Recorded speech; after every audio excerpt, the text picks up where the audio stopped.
Hello.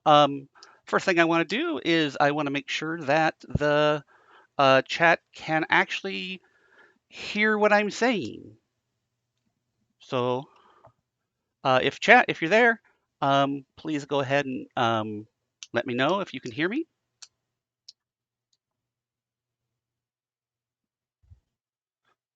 Bueller, Bueller. Okay. Thank you, Rachel. Okay.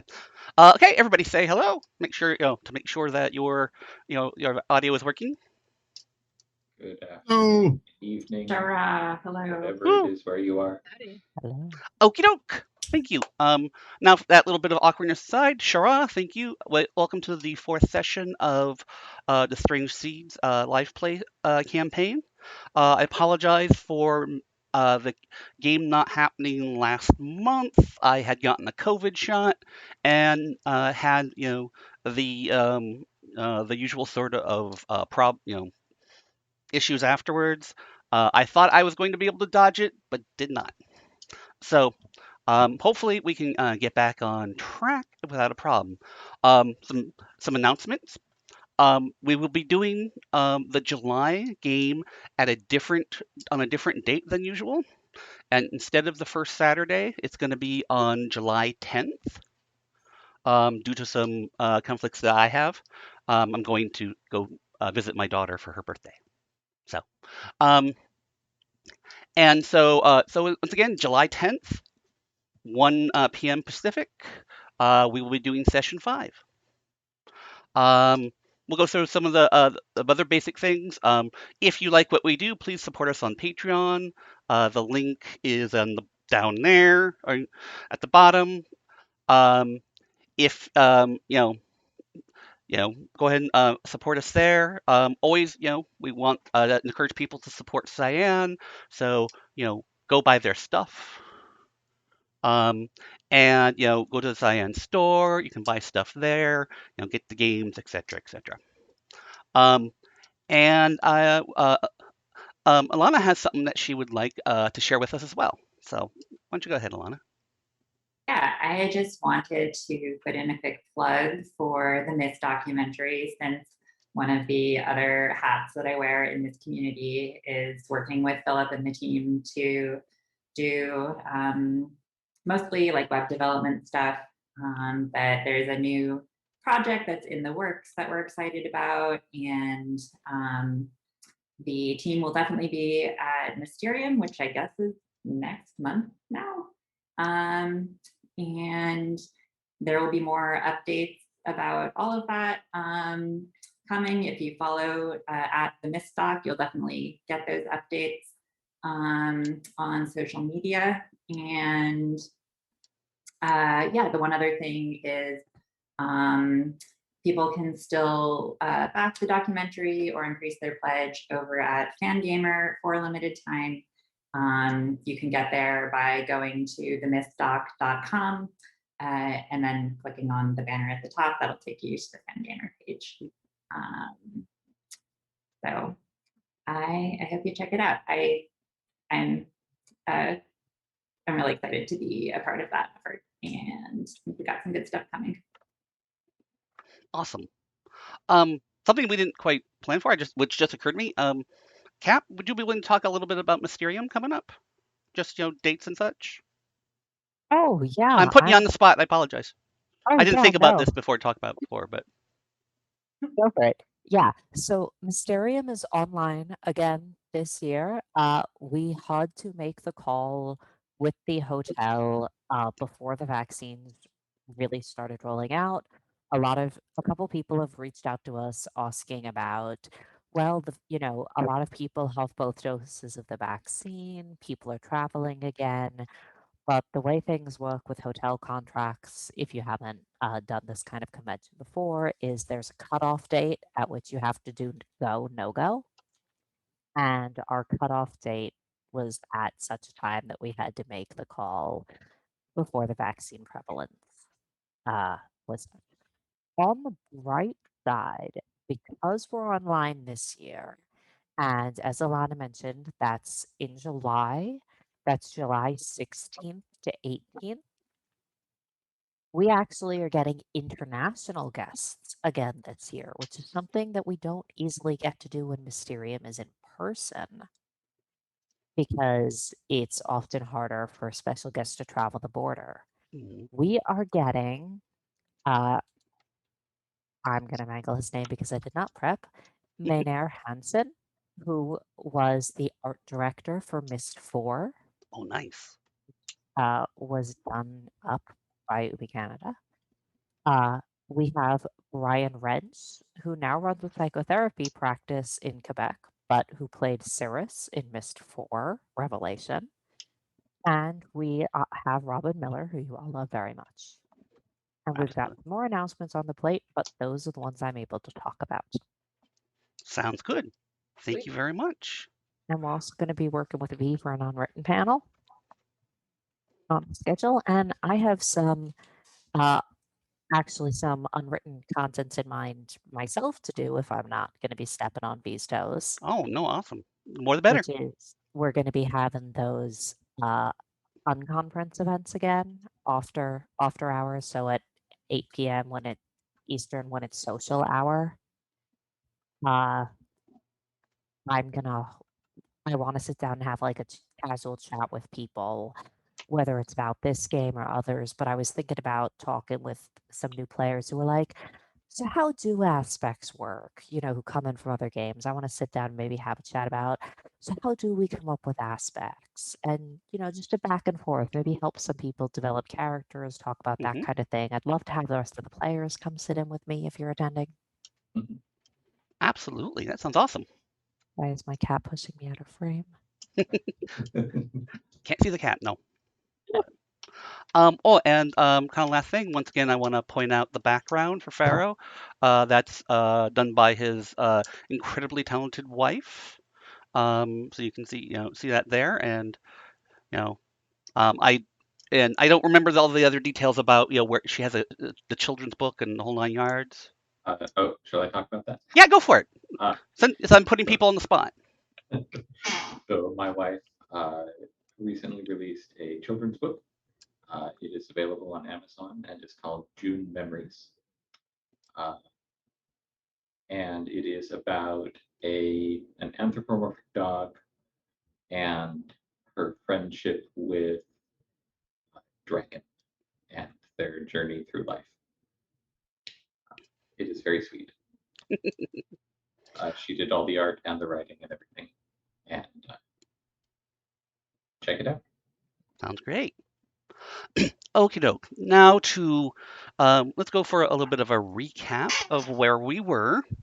So the last session, long ago, uh, the patron of the project that the characters are in, Devlin, he revealed that that he was the one who provided these books to the group, and that part of it was that he needed unbiased eyes on those ages because he suspected some sort of conspiracy. Um, and so he revealed that to the group, and the group also explored the age of Kellen, which was an island age. Discovered that there was some sort of electrical disturbance happening on a nearby island that was causing the two islands to um, move towards each other in a sort of catastrophic, end of the world sort of way. Um, Luckily, they made it off the island before anything bad could happen to them. Um, what other points did people remember that I may have missed there? We made the most boring report about Unai and turned it into the Maintainers Guild. Oh yes, yes. The Still working with Landers got Tom. naughty. We're worried that we've tipped them off, so that's why we ran off to Kellen. Instead of investigating the new age book we found mysteriously on Unai, Mhm. it's Toma to wait while we scurried to try to see what these other 4 ages have wrong with them before the cover up happens. Pretty soon we're going to be on the hook for actually investigating one of Talon's ages, right? Like I keep like, yeah, Yeah. scratching the surface or like almost getting killed. So Mhm. yeah. Right. So, Like do something this time. did Talon give you guys a new age to explore yet, or did he say that he would be back with one? We were supposed to be there bright and early the next morning. Yeah. Yes, Or We- else to hand him the report as he gave us the book. So absolutely. that's Yeah. why we Yes. took off as fast as possible to try to get through as many ages before the next morning. So yeah, you guys did come back from Kellen, and it was relatively late, if I remember, and so that's where we stopped. Did you guys want to burn the midnight oil, or did you want to just, be well rested for your morning meeting with Tellen? Can I just mention a few like assets I think we have now that we didn't have before, Sure, just to make sure I'm right about those things as well. absolutely. So I see that Mishavan created a lockbox so that we don't need to keep burning books.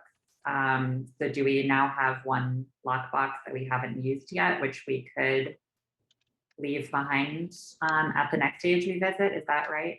Yes, yeah, Mishavan did put together another lockbox that Okay. responds to your D's.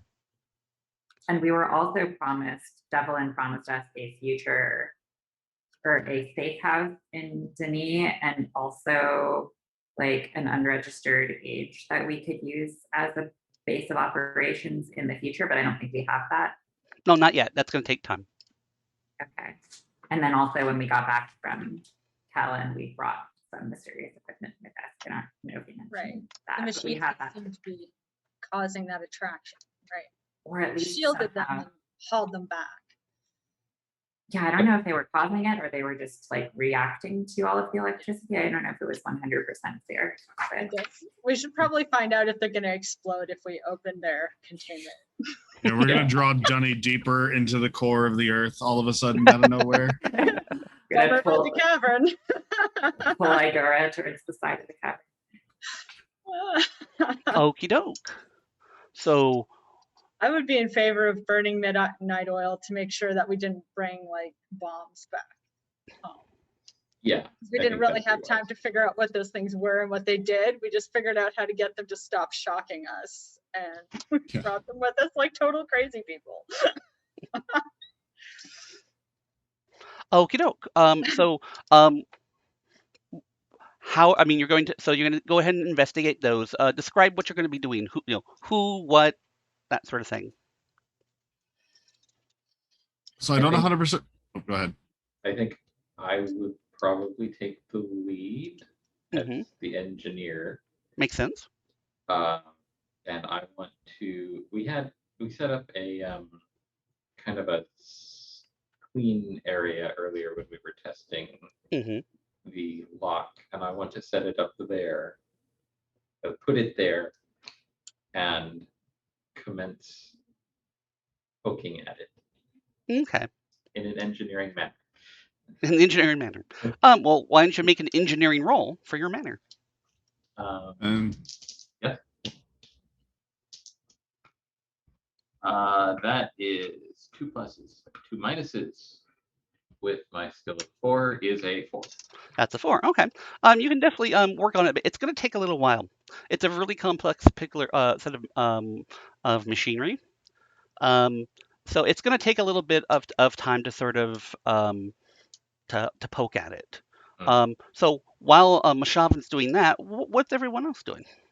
well, so did we actually turn in the Unai report, or are we turning it in the morning? In the morning, if I remember correctly. Okay. I think it's Then- finished, but it needs Well, to. so yeah, Landris is gonna go over with his like maintainers anal retention or retentiveness and really make sure it's BS enough to cover our butts, Yeah. but still professional enough to look like an official report. Right. What's your Mama. what's your level of deceived, Landris? Nothing, but I've got great rapport. Very poor. Give me a roll on that. We'll just see, and we'll see, how that affects things.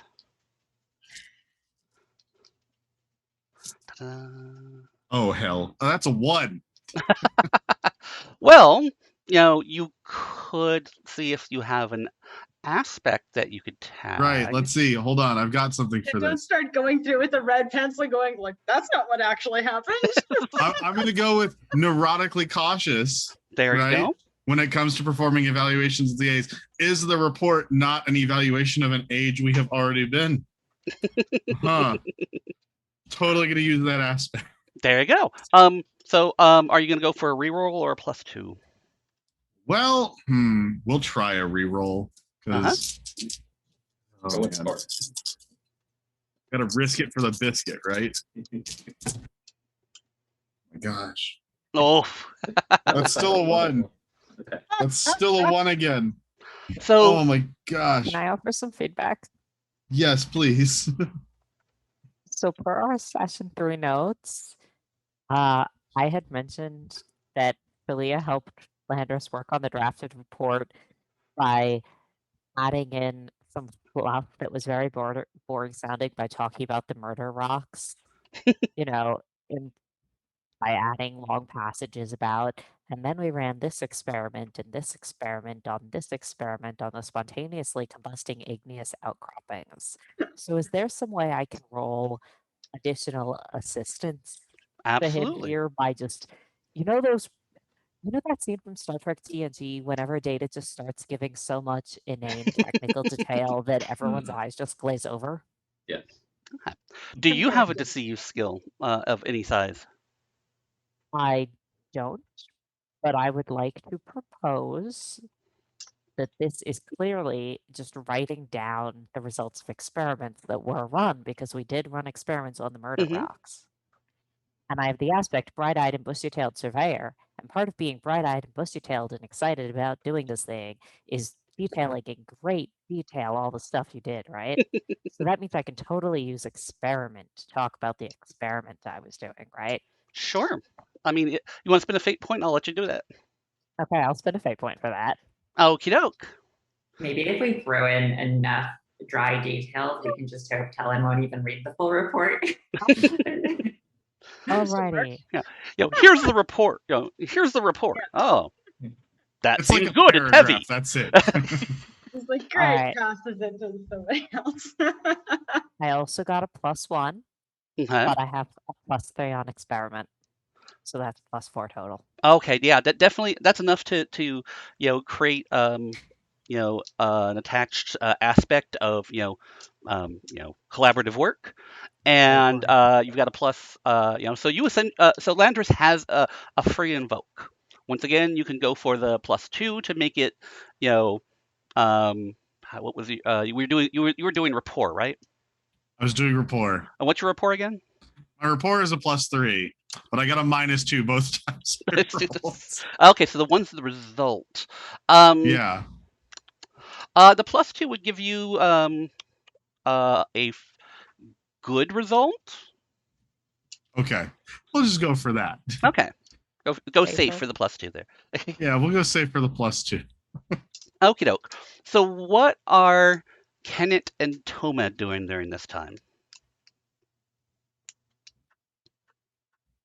I was going to offer to help with the deception if needed. It seems like at this point we're good, but Toma does have some practice with deception. Do you want to, add your, your 2 cents in, or whatever the Denis used for cents? That would make it go better than good and to great, and we are trying Yeah. to get them off our backs as much as possible. I mean, she's definitely invested in this. Like, she just wants this whole operation to just be totally copacetic, seem like everything's going smoothly. She's invested in that. There's an aspect I could invoke. So yeah, I don't know. That's one thing I could do. I was also, another thing that I'm definitely doing from time to time is just checking on that Kennelin, I think, Kennelin linking book that I pocketed, just seeing if anything, if like that encampment is in the linking panel, if there's kind of any movement there, anything more I could observe. Why don't you go ahead and do your deceive roll? Yeah, I'll do that. And then we'll go to what's happening with the linking book. Cool. So my deceive roll was a +1, and my deceive skill is a +2, so that's a 3. Yeah, I think that's good enough to lend another invoke. So that's another +2, or if for some reason you want to reroll. I wouldn't suggest it, but I say with the way the dice have been treating me today, I don't think so. They don't like me, they're angry with you today. right? I don't know why. Switch But- sets. That's what I had to do. Okie In doke. order to switch sets, I gotta go unpack a few boxes. Unfortunately. Okay. Can't put them in timeout. Uh, Oh, and hey, it's, so yeah, you've brewing got a very. really Oh, go ahead. Sorry.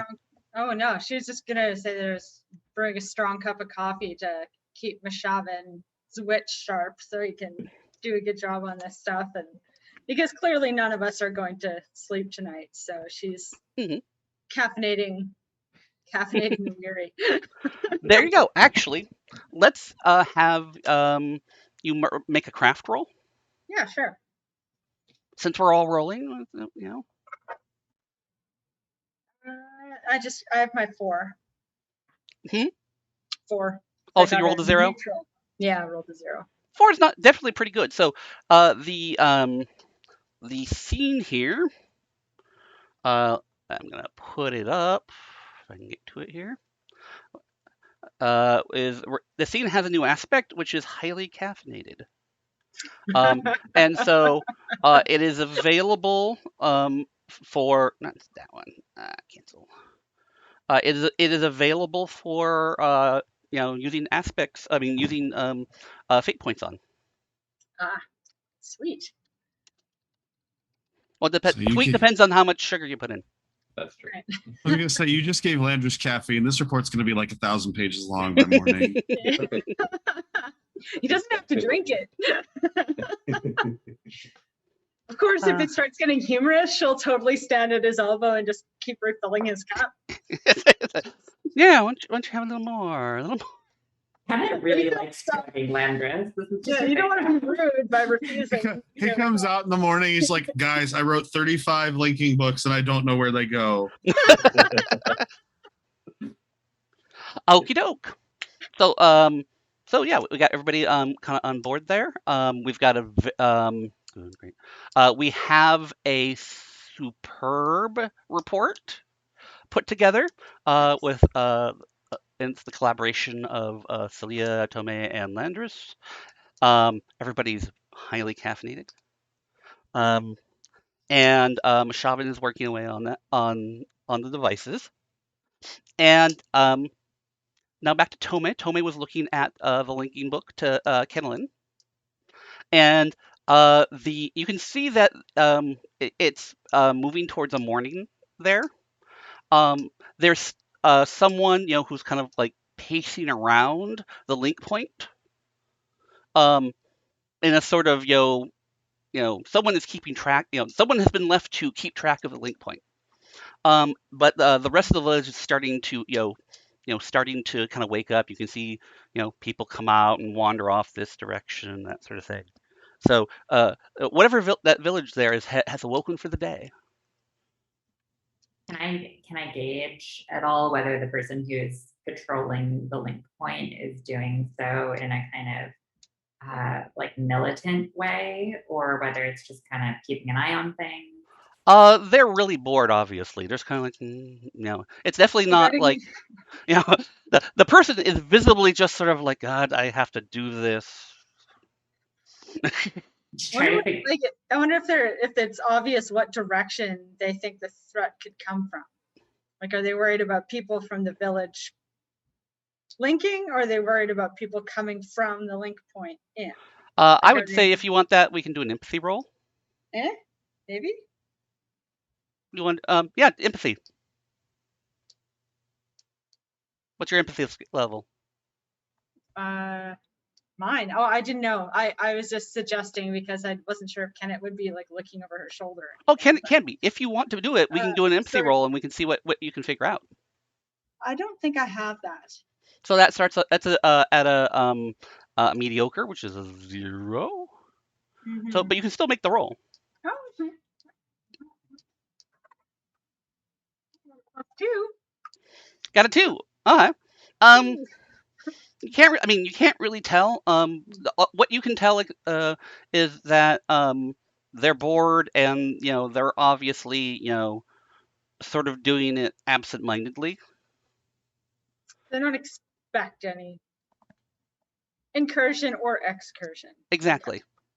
Would they notice if they had some sort of like maintainers insignia or other guild insignia upon their clothing somewhere? I think they would notice, and there isn't. It's just sort of some sort of indigenous clothing outfit. Um, Nothing that looks Denis or anything. No, there's no Denis, no guild symbols that you can see or anything like that. You know, so. We're gonna link through and wake up in a giant wasp nest. I already see it. At least Okay. you know that they're still there, like that the people didn't disappear, that nothing happened to them, like they're still there, like they're, yeah. Yep. So Okay. waiting was a good choice. So Mushavin. Yes. So, are you looking for anything specific? Is there any specific questions that you're trying to answer here, Uh, or is it not just a the- general exploration? well, the first question is, what does this do? And my second question is it still doing it? It's definitely not still doing it. Okay. It is no longer under power. There's a lot of very very dense magnetic stones, lodestones in it. My third question would be, is it going to kill us? It will not kill you, as far as you can Good to tell. know. It's not a bomb. It's not something that's going to trigger an uncontrolled chain reaction of anything. Okay. It seems to be something to do with generating very powerful magnetic fields. Universal lockpick. Exciting. Um, and I mean, like I said, it's not powered. It had some sort of internal power source, but it looks like it's been burnt out. Probably during the configuration and then the movement and everything, grabbing it, that sort of thing. So yeah, I mean, whoever put this together was very, very, very good at physics and electromagnetic field physics and that sort of thing. Okay. So definitely above your level. Yes. Okie doke. So we've got our report done. What are we doing next? Are we doing more midnight oil? we should probably not leave the devices kicking around on the first level for Right. tomorrow morning. I was gonna, now that I know it's safe-ish, I was gonna move it to, well, put it somewhere else, either like in my workbench area and disguise it with everything else that's there. Sure. Like one. Oh, machine in among plain many. sight. I like that. Yeah. Yes. Not a hard thing. Okay. Oh. Should I make a roll on that? No. Okay. Now you've got all kinds of stuff there, and it's easy to kind of look. It's another piece of equipment. Mm-hmm. Do Okay. you think we have enough time to get another age in before tomorrow morning, guys? No. Not with our luck. You know, we'll always suggest this incidentally, like. It will happen someday.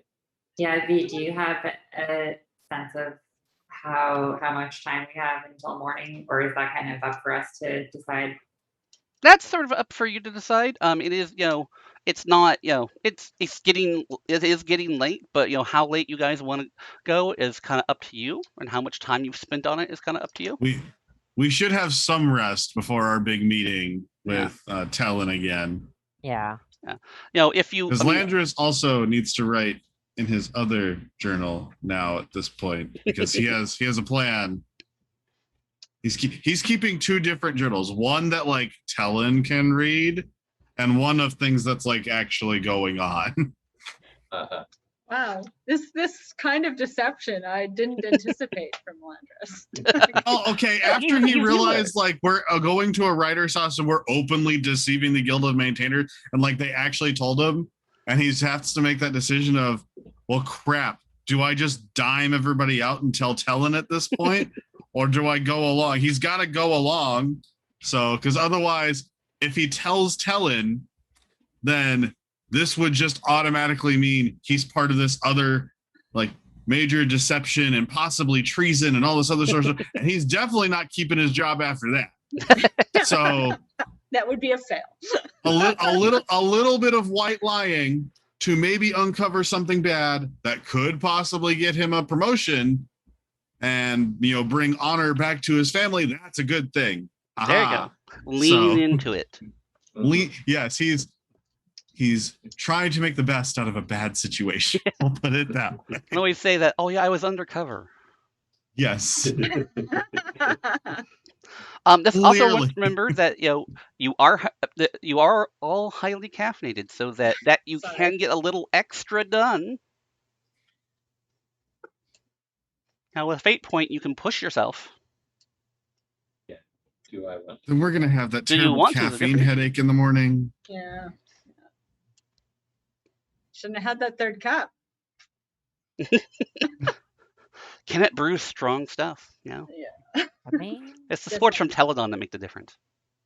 I would think that is it like coffee or special coffee? Because that's what I'm Right. suddenly fearing. yeah. It's coffee. Because I would think Landris would he'd finish his report, he'd do his journaling, and then he knows that like Tellen's really pissed off. So he's like then all wired up on caffeine, like going until like the caffeine finally gives out on him. And he's got the like stone iron, like pressing his maintainer robes and everything, like getting everything. So it's like, it's absolutely perfect. Like going through, like making sure the table's all like nicely arranged, dusting everything, do the little white glove test, as much as you can in a cavern. But, he's just anally retentively like scrambling around like a tiny little like jackrabbit, just like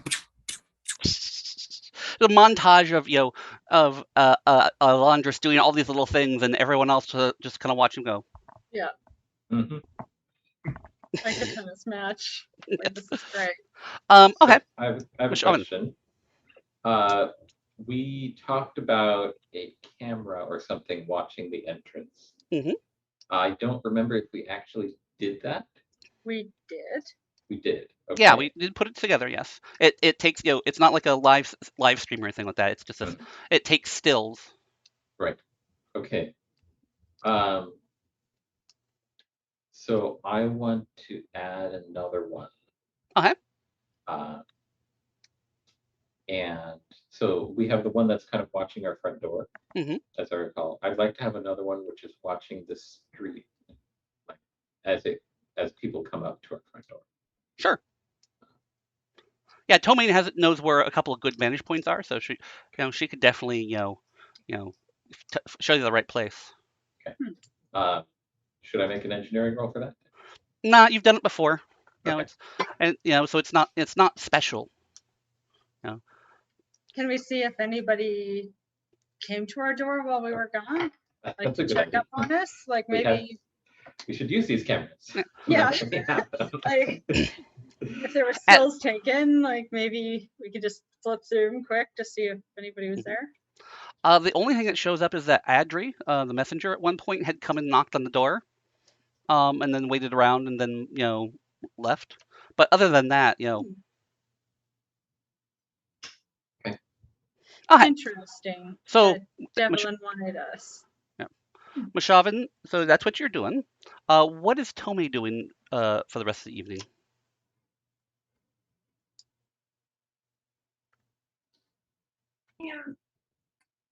I'm not sure. She's either just resting at this point, or I think one something I'm kind of starting to consider is I do have a resource that I haven't used at all and wasn't sure about swapping it out at some point. But basically, like Tomei can at some cost can turn to her Denis parents for information. And I feel like as the intrigue is kind of getting thicker here with these, Devlin telling us more about these books that we're investigating, I feel like she might want to start like writing a letter home, which is definitely maintaining the cover that like she's like doing a study abroad program or something right now, and not hanging out with this group and looking for her place of origin, but like I think she might start writing a letter home to kind of set that in motion. Okay, so you're trying to what exactly you're trying? What's the end goal here?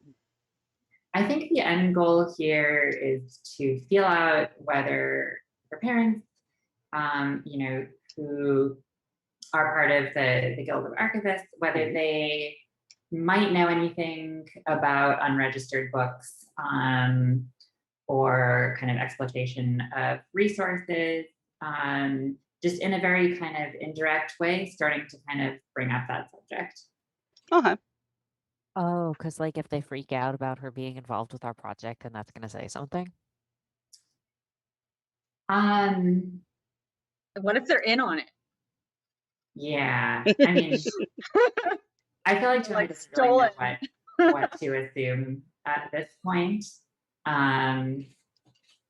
But I think also maybe she just kind of wants to be like, oh, like I might, she kind of wants to pave the road to like having a visit home at some point. And being like, oh, like we're gonna like have a little like break in my study abroad program and I might be able to visit home, just kind of planting the seeds for that. Sounds good. Yeah, sounds good. What is Kenneth doing? If she is keyed up and highly caffeinated, and if she's not allowed to get an age by herself, which she probably shouldn't, she might go out and is that she's like really athletic. She might go out and go for a run or go for a swim or something. Try to burn off some of the energy. Yeah. Ride a treadfish. She's she's kind of into that. So I think she'd probably, and in a way, she'd end up kind of exploring their part of town, which she probably hasn't done. It wasn't cool to go there, so maybe she'll be running through and then kind of mentally mapping the area and trying to figure out how people are coming and going to their office, I guess. Makes sense. Honestly, in the dark like a crazy person. What's Celia doing? I mean, that seems really smart. I actually hadn't thought that far. We still have some of the old experiments from Unai we brought back. She'd already kind of worked on some of them to provide the boring cover-up data for Landris. Outside of that,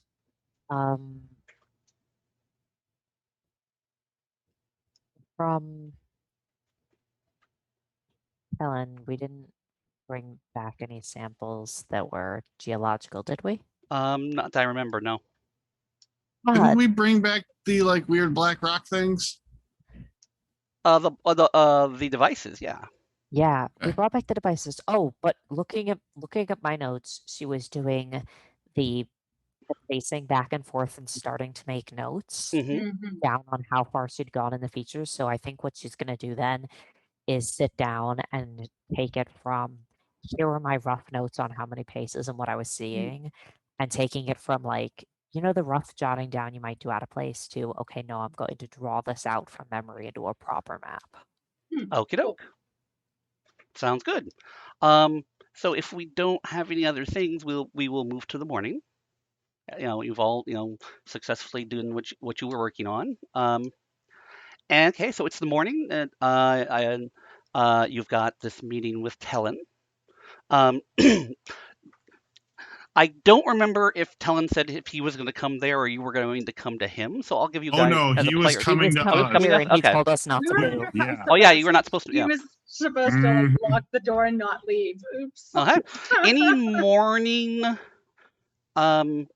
morning preparation besides normal stuff? I make sure the door is thoroughly locked. Don't spit in his food, Kenneth. What? I would never. I am a caterer. I have more. Yeah. I have more self-respect than that. Yes, Okay. please, So yeah. Winkies, at least. I didn't say you didn't. You didn't. I didn't say you didn't have self-respect. You just don't have respect for him. There's a difference. Okay. Uh, So That's a good point. now we there's the telltale pounding on the door from Talon. Boom, boom, boom, boom. So it'd be Landris is gonna go get it. Okay. Whoosh. So yeah, Talon's there. He's like looks around. Are you all downstairs? yeah. Sure. Well, All right.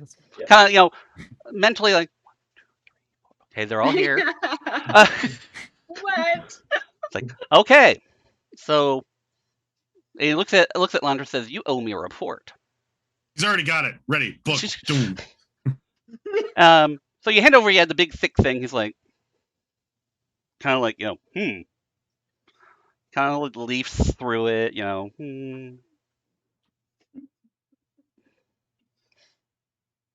Okay. Puts it under his arm. It's like, Yeah. I will review that and get back to you. So he's got a couple, of assistants with him, and like waves one over and like, the book, please. And so he pulls it over and is like, okay, so this is your official assignment from the Guild of Maintainers.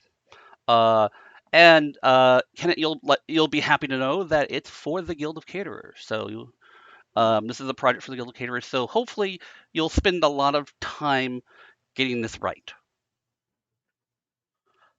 Because I am going to look at whatever you report for this book very carefully. And I'm going to make sure that other people go through the report for this book very carefully. So if there's anything that I don't like, you're going to hear about it. And many people will hear about it. Do you understand what I am saying? Yeah. Landris?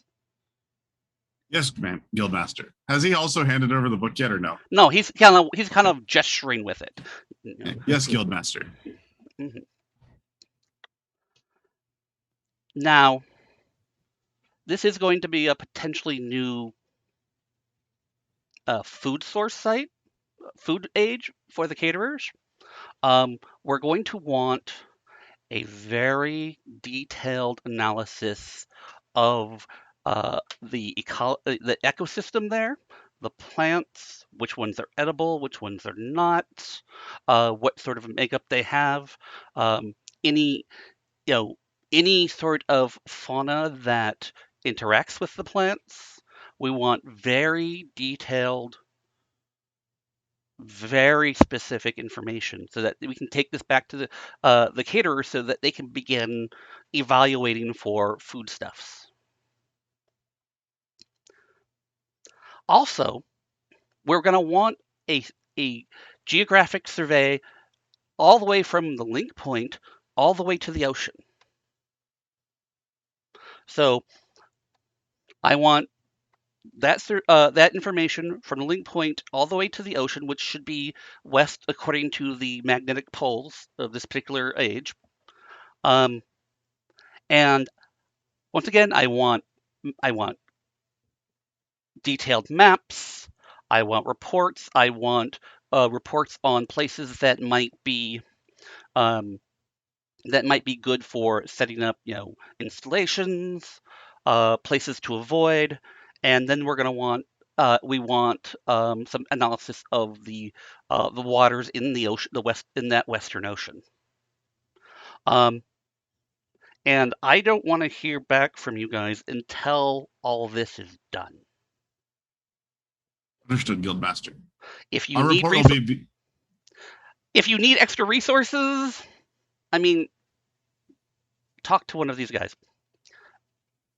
But the next time we talk to you, I expect a thorough, detailed report that impresses me. We shall prepare an appropriate book of commentary that will be beyond reproach, Guildmaster. Good. And double check it, triple check it, because once again, what I tell the people who put me in charge of you, group of empty pages, depends on this report. It will be beyond reproach, sir, or Guildmaster. Mm-hmm. So the name of the age is Fallow. And he hands the book to Landris. Landris takes it, begins going through, making note of like the different gravity, what we're what sort of things we can expect, everything like that. All the different all that sort of stuff.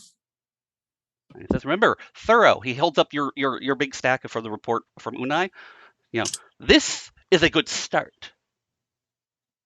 We were only there for a handful of hours, Guildmaster. So I could only. I want to see this level of detail. Of course, Guildmaster. And don't tear this up. Your careers depend on this. And he turns around and just walks out. Can Tome do a truth sense check on everything that just happened? So that's one of my stunts. I get +4 for detecting BS. And specifically what Tome is interested in is whether Talon seems to be sending us on an intentionally tedious side quest to kind of keep us from making progress that would actually count towards our success, or possibly even keeping us away from those other 5 books. Like, does it feel like this is intentional busy work, basically? What's your empathy skill? Empathy is just +1. Okay. We're talking about. We also have your stunt, right? Yeah. Go ahead and read the text of your stunt again. So the text is just Tome gets +4 to checks for detecting BS. And so basically that's my deceive skill, which is +2 with an extra 2 added on to it. We said that we could build it off of the deceive instead of Okay, empathy. sounds great. Let's make that roll. Cool. So the roll is, it's a -2, +4, so it's a +2. Once again, if you've got aspects to tag, this is the time. Let's see.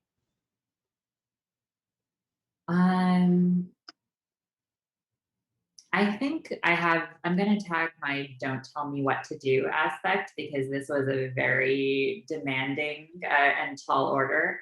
And in general, if there's any way Tome can convince herself that she's being instructed to do something for BS reasons, she's invested in finding like how, what might happen. I'll go and take that. That costs a fate point. So, and you want to reroll or +2? Let's see. So I'm at a 2 now. I'll just take the +2 to bump up to a 4. To a 4. Okay. So he is. While you don't think he's lying to you about anything, he definitely is trying to pull something over on you. There's definitely, he was a little less cranky than usual, and heck.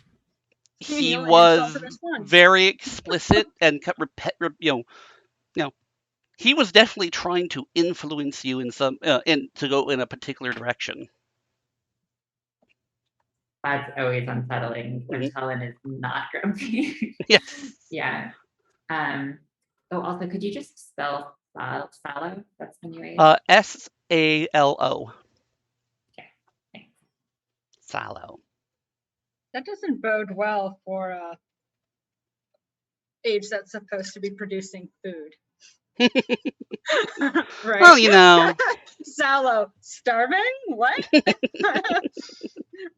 Maybe it's supposed to be like sarcastic, but So from looking at the book, Mhm. as I have been, like, can I tell what kind of environment we're about to link into? Make a research roll. who says we're linking into it? He expects us to take forever. Maybe that we might link to someday. That's a flat 0. Uh-huh. I mean, he gave you a linking book. It's not a descriptive book or anything like that. Right. But the area, there's nothing that seems, surprising about it. Right, but like, what is like the linking panel? Like, is this a jungle place? Is it a? The linking panel shows sort of, a copse of trees in a rolling plain. The rolling plains have lots of, different bits of foliage, different types of foliage, but it's definitely, sort of like, that Midwest sort of, the plains seem to go on forever. Corn, as far as the eye can see. Yeah, exactly. As far as So we're supposed to follow these endless plains out to the ocean. Cool. That's manageable. He did say he didn't want to talk to us until we finished this report. Yes. Also, are there signs of indigenous life? Sorry. Not that you can see through the linking book. So if we don't complete the report, we never have to see him again. He'll want to report at some point. At which they're going to come down and find us because we have been trapped there for too long. That's true. I don't think it's going to work like that. I have an idea to help us speed up one portion of this so it'll look like we're busy doing stuff there when we're actually somewhere else. He said he wanted a detailed map, right? And we've got these cameras, right? So what if we went there and just kind of like floated a camera up with a balloon or small device and used it to take photos from above that could start like being what you would do for mapping? Like it wouldn't be to scale, but you'd have an idea. I mean, if we knew how high the device was, we'd have scale. And at least it would be something that we gathered in our absence that we could have to get a jump on the report later. I think that's a great idea. That's a wild That's an option. idea. I love that. Yeah. That is definitely an option. However, supposedly our intern is specifically there for cartography from our last bib. So, well, she's been working hard. So yes, very clearly. It would just be a backup. Like it would, instead of us like finishing these other things and then starting on this age and then having to start from scratch, at least we'd have something to start with, and then we'd only have to bust our butts to get the flora and fauna thing done. Right. Well, we could start that going and then at some point check back in on it, and I could try to transcribe some of the footage into like a hand-drawn map that roughly matches it. Yeah. Exactly. Well, and so then what we do with that, because that hand-drawn map will also help us figure out where to start looking at things when we finally get there, and it will help us focus our efforts. Exactly. Like, and it'll even be a good spot. Like, we should be able to see if there's pools of water. Then we can, investigate them to see if it's fresh water. Oh yeah, here's a good spot for a settlement. Like, it's pretty fast. Exactly. Once you know the lay of the land. So I don't know. It's just something I thought of because we need to not get caught with our pants down on this project, but we still have to get those other ages done before the cleanup crew hits them. Right. Well, so and I had a plan. I had a thought anyway, I would say. Because we can go to this age and actually figure out what's going on with it. And then if we're actually the only people investigating this particular age, there's not really much of anything saying we couldn't set up some kind of pseudo base there. Yeah. Where take one of the other books, the Aaron. Exactly. Our investigating of the other places. Exactly. So while we're still here for weeks at a time doing our report, because clearly it's going to take a long time to do said report, we can 100% still be investigating some of these other ages we wanted to do. That's a good idea, to set up a camp not within the viewpoint of the linking panel for the book they gave us. Right. But so they can't see that we're never there. Right. But 100% we also need to make sure that, like, okay, we don't have any of these weird camera things. Like, there haven't been something set up to follow us around and make sure we're staying on task, you know? Yeah. I like that.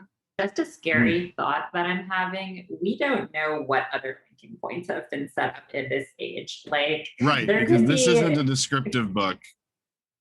Right. So, like, there could essentially be magical surveillance cameras pointed at us wherever we set up camps.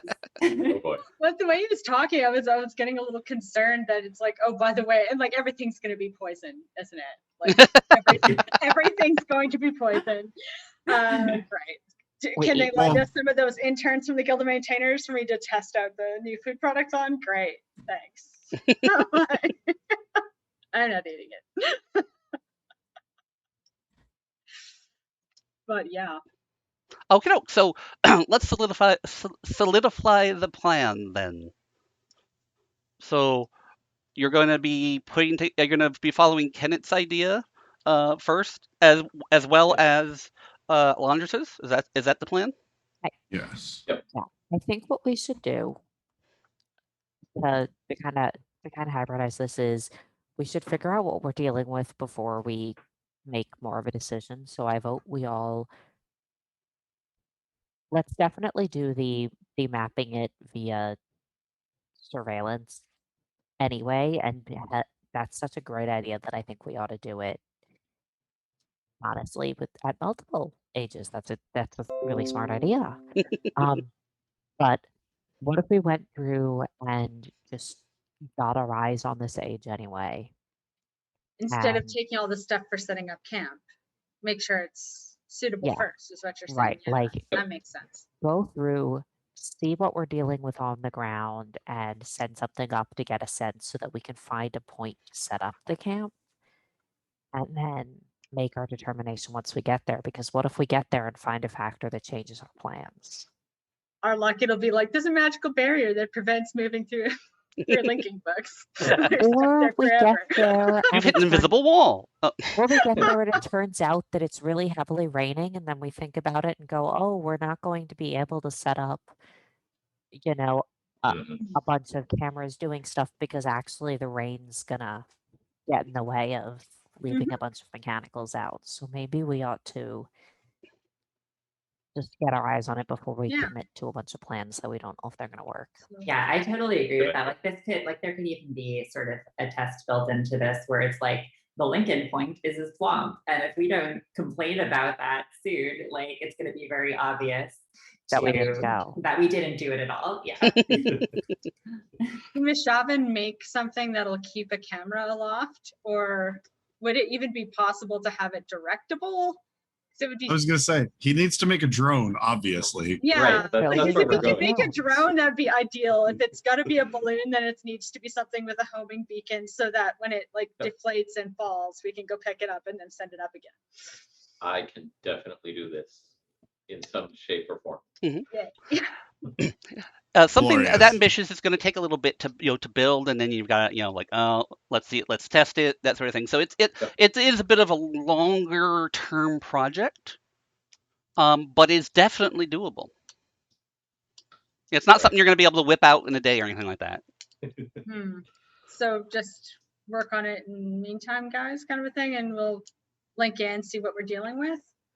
Yeah. Yeah. So I'm gonna. So okay. So Landris is gonna ask the stupid question.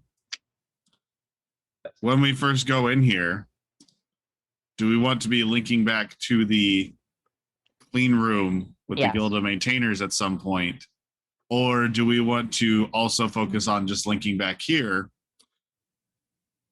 at this point? Because I need to know, because I got to figure out which linking books I'm bringing with me.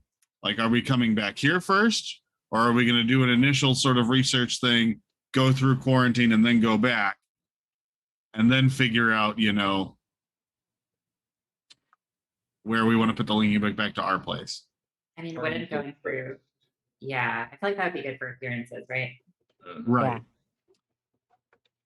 Trying to still follow enough of the letter of the law so that we don't have any suspicion cast upon us Yep. if, you know, if anybody's paying attention, right? Yep. That's the thing. That we clearly didn't do that when we went to Unite. Right. Despite all the crap we brought back and did experiments on. We're Exactly. Like, whoops, we forgot that Like, part. that's yeah, exactly. And seeing that's part of where my concern is Talon's 100% going to figure this out at some point if he hasn't already, because we turned in this great report and yet we never went through quarantine. So it's going to come up it's going to come back and bite us in the butt. Well, we'll just say it's not like it was a washroom emergency. You know? So at some point we should probably figure out what kind of appearance we want to keep up for that. Well, obviously we're gonna have to take the lockbox with us. Yes. Because we're gonna have to hide the book there because we can't destroy the book or we have several books to. I was gonna say we can maintain our quarantine. We have 5 or something, right? So or 4. Yep. And then we have a few here to our little hideout. But we wouldn't necessarily have to use it the first time or leave one in the lockbox. Right. We don't need the lockbox for the book that links to the maintainer's quarantine, right? Like that should be relatively safe to just put somewhere.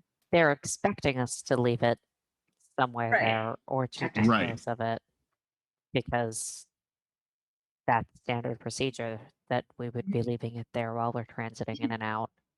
So here's a question, V. Mhm. Having been a member of the Guild of Maintainers for some time, mind you, the black sheep, when we first go through an age like this and we're, if we weren't the guy in the suit, right? If we were the next group to come through for the maintainers, what would standard protocol say for an amount of time you're expected to be there and what information you are supposed to bring back with your first sort of thing and where you're expected to leave like the linking book and everything else? Like if you can't find a safe place, are you supposed to destroy it immediately after linking through? Are you supposed to travel until you find said safe place? Et cetera, et cetera. The basic protocol is that if your initial evaluation is that it is safe to leave a linking book, there are no hostile indigenous peoples or other things, that you should put together some sort of some sort of structure or such to keep the linking book safe from the elements and such, so that it's there for future teams. Does it need? Go ahead. I was gonna say, does it need to be specifically at the link-in point, or is that more at the discretion of the individuals going through? It needs to be either near the link-in point or well documented and the documentation to be turned into the to the maintainer to the maintainer's archives. Like if there was no one there, they would expect it to be on a pedestal close to the link-in, so that for just ease of transport. Because here's Landris thinking bureaucratically. Here's what I'm thinking to kind of cover our butts. We're going to get there. We're going to figure out if we're being tracked, right? And then if we're not being tracked, oh God, I can't believe I'm about to say this as Landris. We're going to split the party. And so a couple of people will go with Landris, right?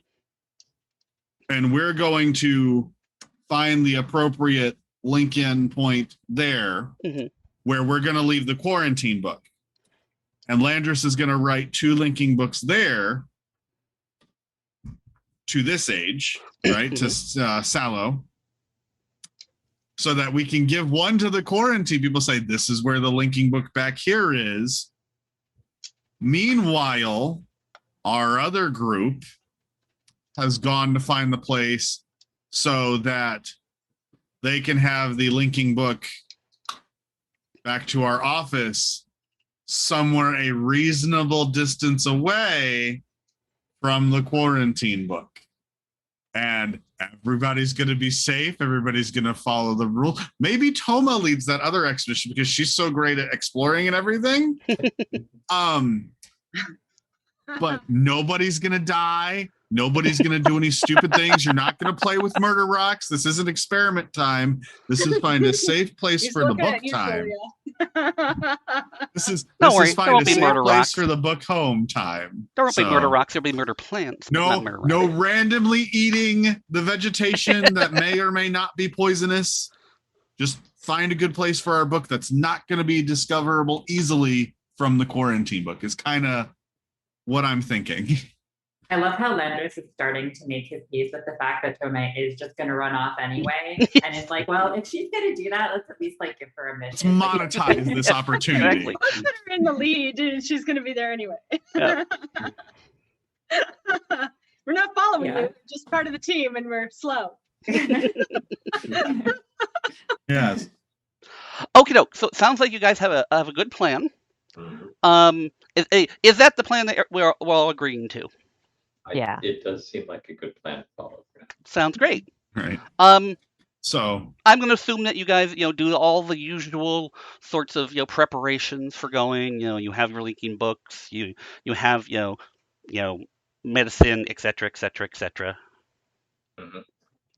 Yeah, I'm bringing 3 mostly filled out linking books based off of the linking book we have, so that I can do 2 at the quarantine book and 1 at where our book is. Sure. Right? So that we have a book that goes straight back to our book and straight back to the quarantine book. So that we have our butts covered in trifecta. Because then the 3rd book will go back to the actual quarantine people. Okay. And so this is the bureaucracy part of everything coming in. Yeah. So what I think actually, if we have some time, if we have some time between now and the next session, we should probably just write down a list of all the linking books that you guys have. I can do that. And what linking books you've left where, just so that we don't lose track, because those are important bits of detail. Yes, they are. That wouldn't be like I gave you 12 empty books. So what do you mean they're all gone? No, Devlin's helping us with that. He's gonna get us as many as we need. Which is good because we're going through a lot. Yes. Either through burning or chemical issues or watery grave. Yeah. Oh man. You were saying, Celia? Oh, I was just going to say I'd like to point out that I've been keeping track of some of this in internal session doc notes. Okay. Oh, good. Thanks. I just figured, if we had a doc that specifically, here's our linking book list. Yeah. Here's our Excel spreadsheet. Yeah, exactly. What the Denis would have done it with Excel. Oh my gosh. I know. Well, they would have loved access and time. Yeah. Okay. Everything. Okay. So, you guys have done your basic preparations. Is there any special preparations? A couple of you have some stunts that allow you to get some special equipment. Is this maybe a time to use them if you don't if you want to? You don't have to. So the shaman is going to bring along we'll call it a very specialized cutter, also known as a machete. Okay. For dealing with plant growth. Yeah. But it'd be hilarious if Kenneth's parents actually had a drone and it was supposed to be for her kid brother's birthday or something. And she just stole it. She's like, yeah, I need that. It's for another month. You'll never know. A remote control. It's a remote control flying Barrow, obviously. Oh, dear. But okay, so Mashavin's got something. Celia? I'm actually gonna wait until we get there, see the place, come back, and then go for our second trip. Sure. Mm-hmm. Hi, Tome? I don't think she's doing anything too special to prepare. She is just continuing to bring the kennel and book around with her. Okay, sounds great. Kenneth. Probably actually going to take some sample bags. Yeah, I mean As those are standard stuff. like as a start. Yeah, probably will just like bring some like quick gathering gear, some special herb snips or something. I don't know. Sounds good. And Landris. Bring in the blank linking books, the linking book to quarantine, the linking book back here, my journal, the appropriate ink pens, everything like that. Like I said, lenses, of course. Maybe some type of protective breathing apparatus that we would have from like, the maintainers. Maybe one of the broken, not really great ones that like, in case there is poison, we have something to kind of protect us from it. Because well, no, like because whoever, because it's probably let's be fair, it's either going to be Landris or Toma who's going to wind up going to explore that area. So as long as it fits one of us and works well enough, we can handle that. Sounds good. So okay, just that stuff. Okay, so we'll move to the Lincoln then. You link in. I'm not going to go through order or anything like that, but you are in next to a copse of trees. The trees are surprisingly tall, straight and tall, like sort of like pine trees, and they're relatively close together.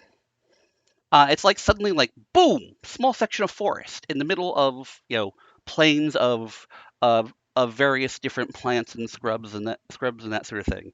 It definitely does have that rolling plains feel. There's a lot, there you can see a couple other of those stands of trees in the distance in various places. But that's it. It's just plains and plains of grasses and plants, and suddenly boom, a small thick forest in the middle of it, that you could walk around in a couple hours. So these clumps. You do hear the sounds of insects buzzing around. The sky is clear. It's relatively blue. It's somewhat windy. There's a good breeze, but the sky is clear at the moment. So what's your initial? Do you guys want to do like some setup stuff, or do you guys want to do a round of discovery questions, or do you guys just want to go straight to the let's get our books in place? I have an initial question that I don't think it's a discovery question. Sure. They said head towards the ocean at the west. So can we see that visually, or no? The planes just keep going. Planes just keep going. Landris is ready. These might be upside down. Yeah, they are. That's also pretty Landris as well. Honestly, yeah. Landris, do you have those upside down? Oh, sorry. Yeah. There we go. Much better. Very good. Okie doke. So, Burn your eyeballs. What's your plan? So there's insects, you say? Yeah. You can looking hear them, around. Yeah. So looking around a little bit, like, is there any other? Now that we're not just limited by the factor of the Lincoln point and the linking panel, is there any other signs of like indigenous life anywhere? Not that it's immediately apparent. In terms so no, of like rolled fauna. hay bales in the distance or anything. No big rolled hay bales. No lone horses. There is no like ponds or anything like that. Things like that you can see in your area. Further, I mean, if we do further exploration, we'll probably go into a round of questions with discovery and such. It seems like we're heading there anyway. Yeah. Yeah. Do you guys want to do that first, or do you want to set up your your official stuff first, your official books first? So Celia's going to say that she feels like this is a little too exposed to Right. set up books, and she votes we go explore into the forest to see if that's a more sheltered place to set up the books, because otherwise you're just kind of digging a hole in the middle of endless fields and hoping to come back. Cave, treehouse, something. We need better. Don't worry, it's in a sod house somewhere. Well, maybe we could, like, there might be, you know, natural roots. There might be, if there's a forest, there's probably water north of it. There might be small caves. So she votes we go into the forest and then make discovery rolls. Okie doke. Okay, so you guys, the linking point's like right next to one of these things, you know, and there's definitely a definitive, like, you know, plain forest. You know, there's not much of a transition. But I mean, the forest is sort of dark. There's a lot because there's a very thick canopy of trees. And you know, you do hear in there the echoes of something that may be bird-like, you know, like a bird call or something like that. You know, sort of thing. It smells sort of musty in that sort of primordial forest way. You know, we can start our discovery then. So we're rolling versus a 3 here.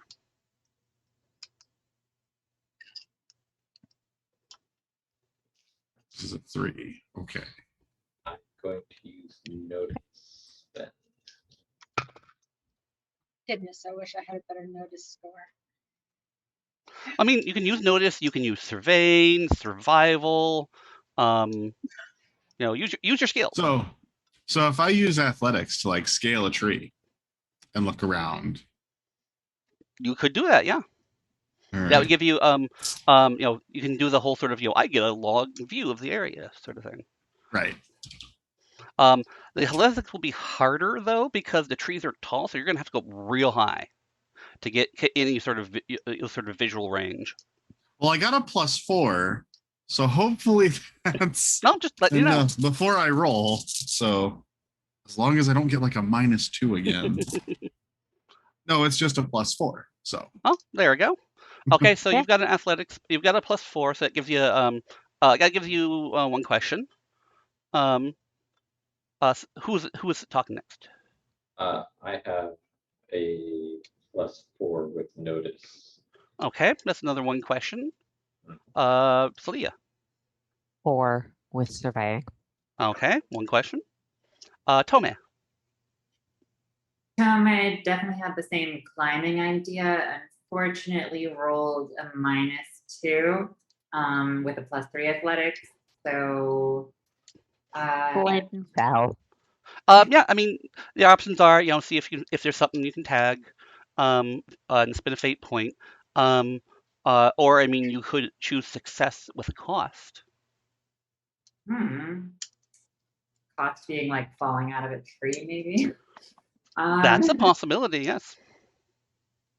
It'll give you a question, so I mean, it may not be, you know, worth the cost, but up to you. I don't know. I think she saw Landris scramble up that tree and was like, "All right, he's got it." But so I think she's just gonna kind of pass on this one. Okay, can it?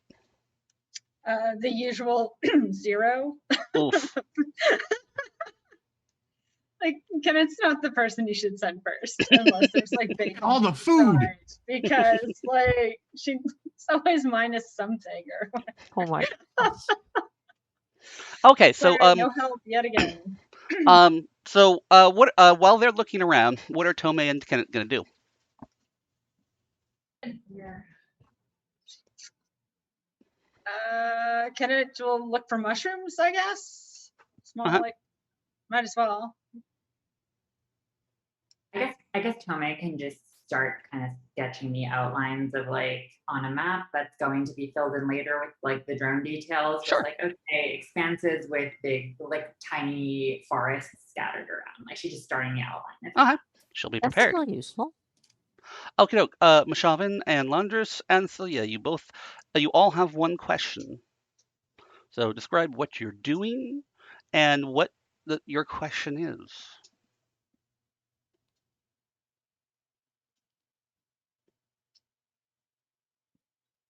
I am looking at the insects.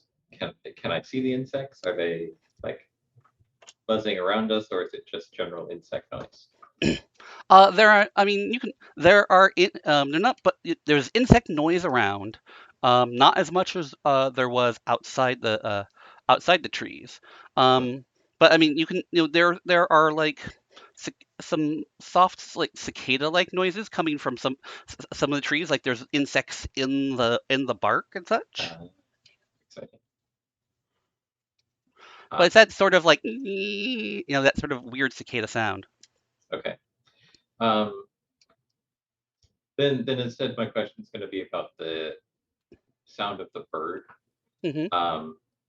Can I see any evidence of what this bird-like creature is? Any evidence that is it actually a bird? Does it fly? Is it Big enough to eat bound us? on that's also a good question. The sound came from far up high. But you do see, like, because you were looking at the insects on the trees and stuff, you do see some evidence of like little holes, like as if it were something had kind of like pecked at something or had taken, like a claw or something and kind of like bored a hole in to like get at insects and such. So it's at least an insect eater. Yeah. Okay. Landris or Celia? So Celia is interested in surveying for water because she figures that all of this plant life needs water, and especially forests tend to need water more than grasses, which tend to be hardy. So what she's doing is trying to find water, I guess, multisensorily, like both by stopping to listen for the sounds of water and by doing the, turn your head, pausing to listen, Does she know sniffing how the to air. witch water? Huh? Does she know how to witch water with like sticks? I don't. No, seriously, I've done that. So I don't know if the dunny would teach that though. Like that's. But then they would probably have some sort of sounding device or something. Yeah. Yeah. But okay, so sticks aren't really done anything.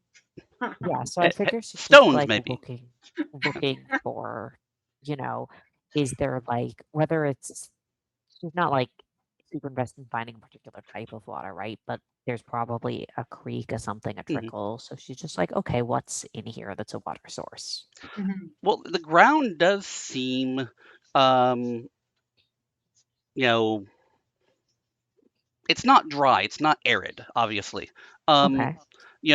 It's good. It's good sort of loamy sort of earth, but there doesn't seem to be any actual water. I mean, you don't see, as you scout around, you don't see any particular, creeks or anything like that. Okay. You don't see any, rivulets or things where you would expect water to have, come through. I mean, obviously there's some sort of moisture because you can smell the moisture, you can smell the, the decomposition of the plant, of the plants and that sort of thing. So is it underground? So like a ground dwelling water that's. I mean, yeah, it would have to be, it have to come from somewhere, and probably underground is probably the best as anything else. Landris. So okay, I've also had a terrible idea, but we'll get to that later. So you've been climbing up. So I've been climbing up. So whether it's on the climb up or when I get to the top, my main question is, are there going to be anything, is there going to be any sort of evidence of anything surrounding or as far as my eyes can see from the top of this tree or clearly maybe around the surrounding trees that is very clearly Dunny that is keeping tabs on us? So I mean, you do have to climb up a bit to get a really good, because like I said, Right. the branches get very, very thick, and there's a lot of thick foliage up there. Once you kind of break through the canopy, you get a really good view of the area, and there doesn't seem to be anything else in the area. I mean, it's just fields and these little groups of these little small pockets of forest. They all do seem to be sort of roundish. Okay. Just like someone had like taken a cookie cutter of a forest and made a thing and just moved it over into the fields. Are they in the divots? Like you said, there's rolling hills. Are the forest Yeah, areas at the in the bottom of the divots. hills? They tend to be towards the divots, yeah. Okay, It's not a rule, but it's a tendency. Okay. Yeah. So it could relatively be safely assumed that unless it's where the link endpoint is here or wherever the link endpoint from the descriptive book is, we're not being watched. I mean, as far as you can tell, yeah. I mean, there's nothing obvious. Right. Cool. So, so you've got those. Kenneth, you've been kind of checking out for things. I mean, there's some mushroom-like things that you found. I mean, you would have to, I'm not gonna eat them. yeah, don't you worry. they would, I'm not a moron. they would have to be tested, etc., like that. So I mean, but it's the sort of thing that you would expect in this sort of ecosystem. Okay. Wait. Okay, Alana, where did you get that background? Google.com. That's really, really good and matches really, really well. Yeah, I just did some image searching. This is the best match I could find, but I just did stock Adobe for this one. Yeah. So because you see that perpetuates my internal question that I don't get to ask because Kenneth sucks at roles. Is like, are all the trees all the same age? Because that's weird. For one. Yeah, when I heard that many were in divots, but not all, I was beginning to wonder if the ground had, like, at some point been hit with meteorite impacts or something, thus the pockmarks, and that seeds had drifted, been drifted or carried downwards into the pits. Mm-hmm. And that's why the forests start at the low points. And also, interesting point, for example, mainland Orkney didn't have any trees at all. Trees didn't go there, and also it's very windy. So someone decided to start planting trees, and the only place they could put them was in like a small valley on the island. And now there's like several acres, but they all only exist in the pockets because of the wind. So that's part of why I asked. And A, speaking moisture, B, how windy does it get? Yeah. And speaking of trees and wind and near the ocean, where I grew up, on the Barrier Islands of Florida, you get really weird trees. I don't know if anybody else has been to like the Barrier Islands and the dune areas, but you get trees that are completely bent to the side because of the salt spray air, so they're bending away from it. So they can't over. Same thing. Okay, yes, yeah. So you get it. The trees are canted at like a 40-degree They're angle. called the Tuckermore, and then but the trees then cover all these holes, and people follow them. Yes. Yeah. So like I suspect as we go down towards the ocean, if it's really windy and if the wind is coming in from the sea, then we're going to see really, like, maybe the trees here are, I believe V's initial description were that they are very straight, tall and close together. Are you right? Yes. But I suspect that as we get closer to the ocean, you didn't say which way the wind was coming from, just that there's wind. But if the wind is coming from the sea, as opposed to coming down from mountains, which it might, but if the wind is coming from the sea, we're going to start seeing these tree copses bend. I'm going to guess as they get closer to the sea because they're going to be bending away from the salt spray. Yeah, like the weird thing is that they're all super straight and all super big and super tall. So we have these mature forests that don't seem to be propagating. They're perfectly straight, yet it's windy. So it's like, no prevailing wind? What?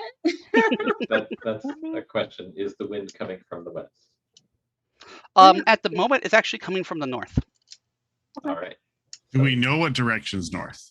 you would have some Okay. north or south. I mean, from one of the poles. I don't think Yeah. it's actually been Right. assigned yet.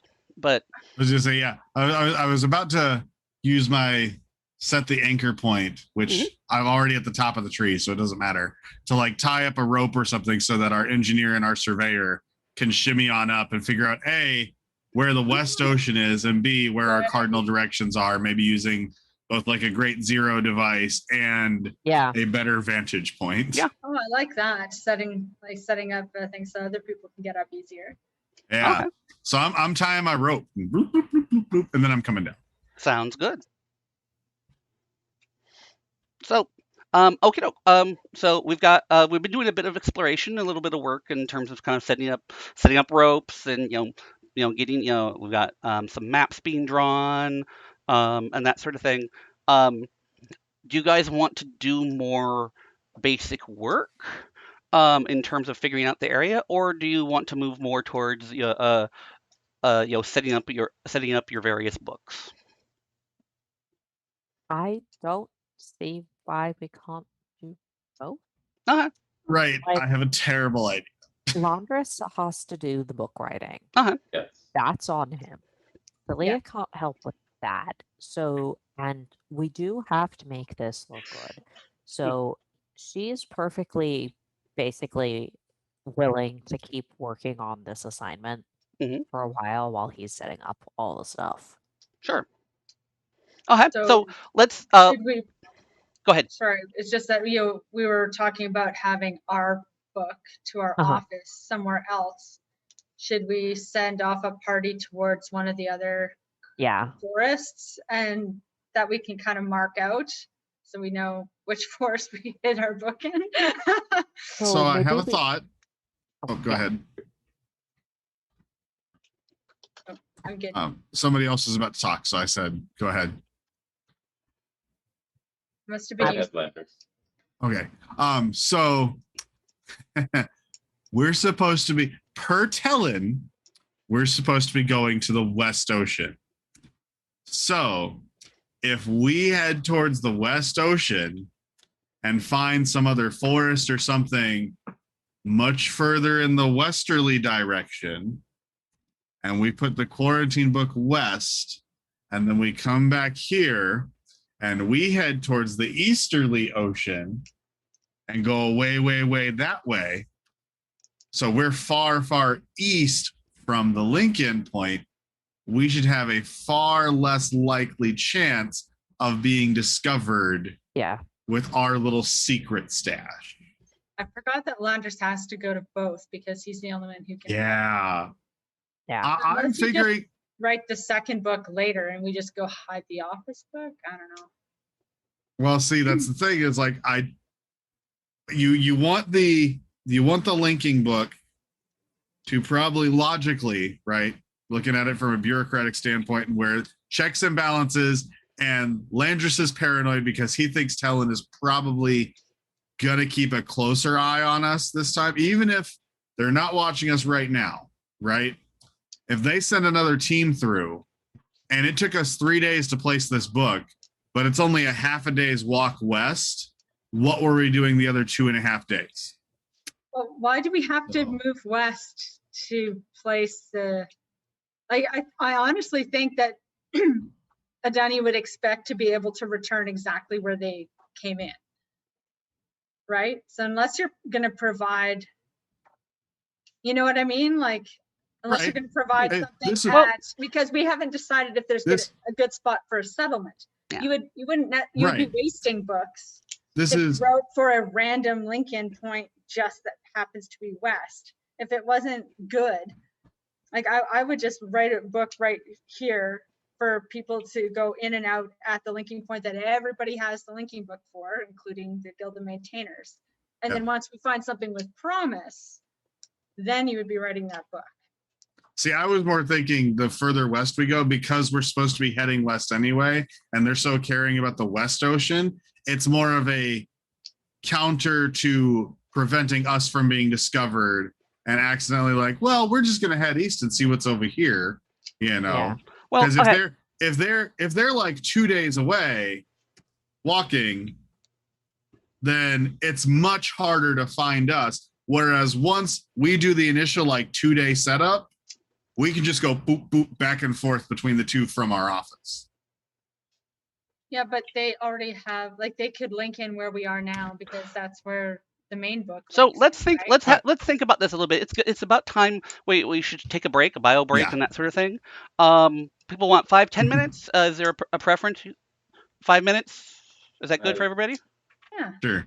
Okay. Yes. Okay, we will take a break for 5 minutes or so, and then we will get back. And you can think about the Yes. details there. And okie doke. And everybody on the stream will be back in about 5.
Hey there, we are back.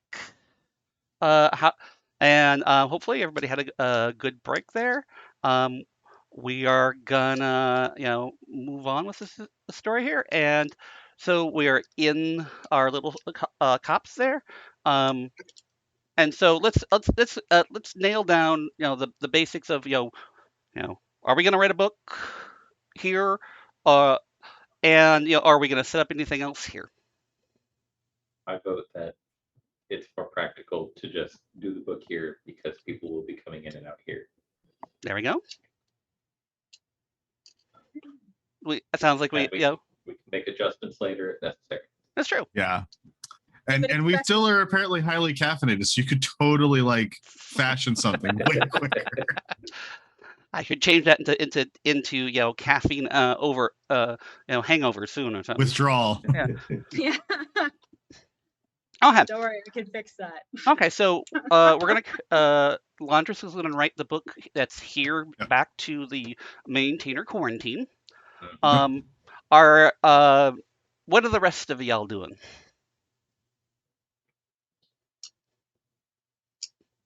Do you have specific things you want to research or set up, or do we want to fast forward to setting up the other one, setting up the other book? I wanted to start taking notes about the aerial camera idea, at least as far as it concerns this particular age. Okay. Right.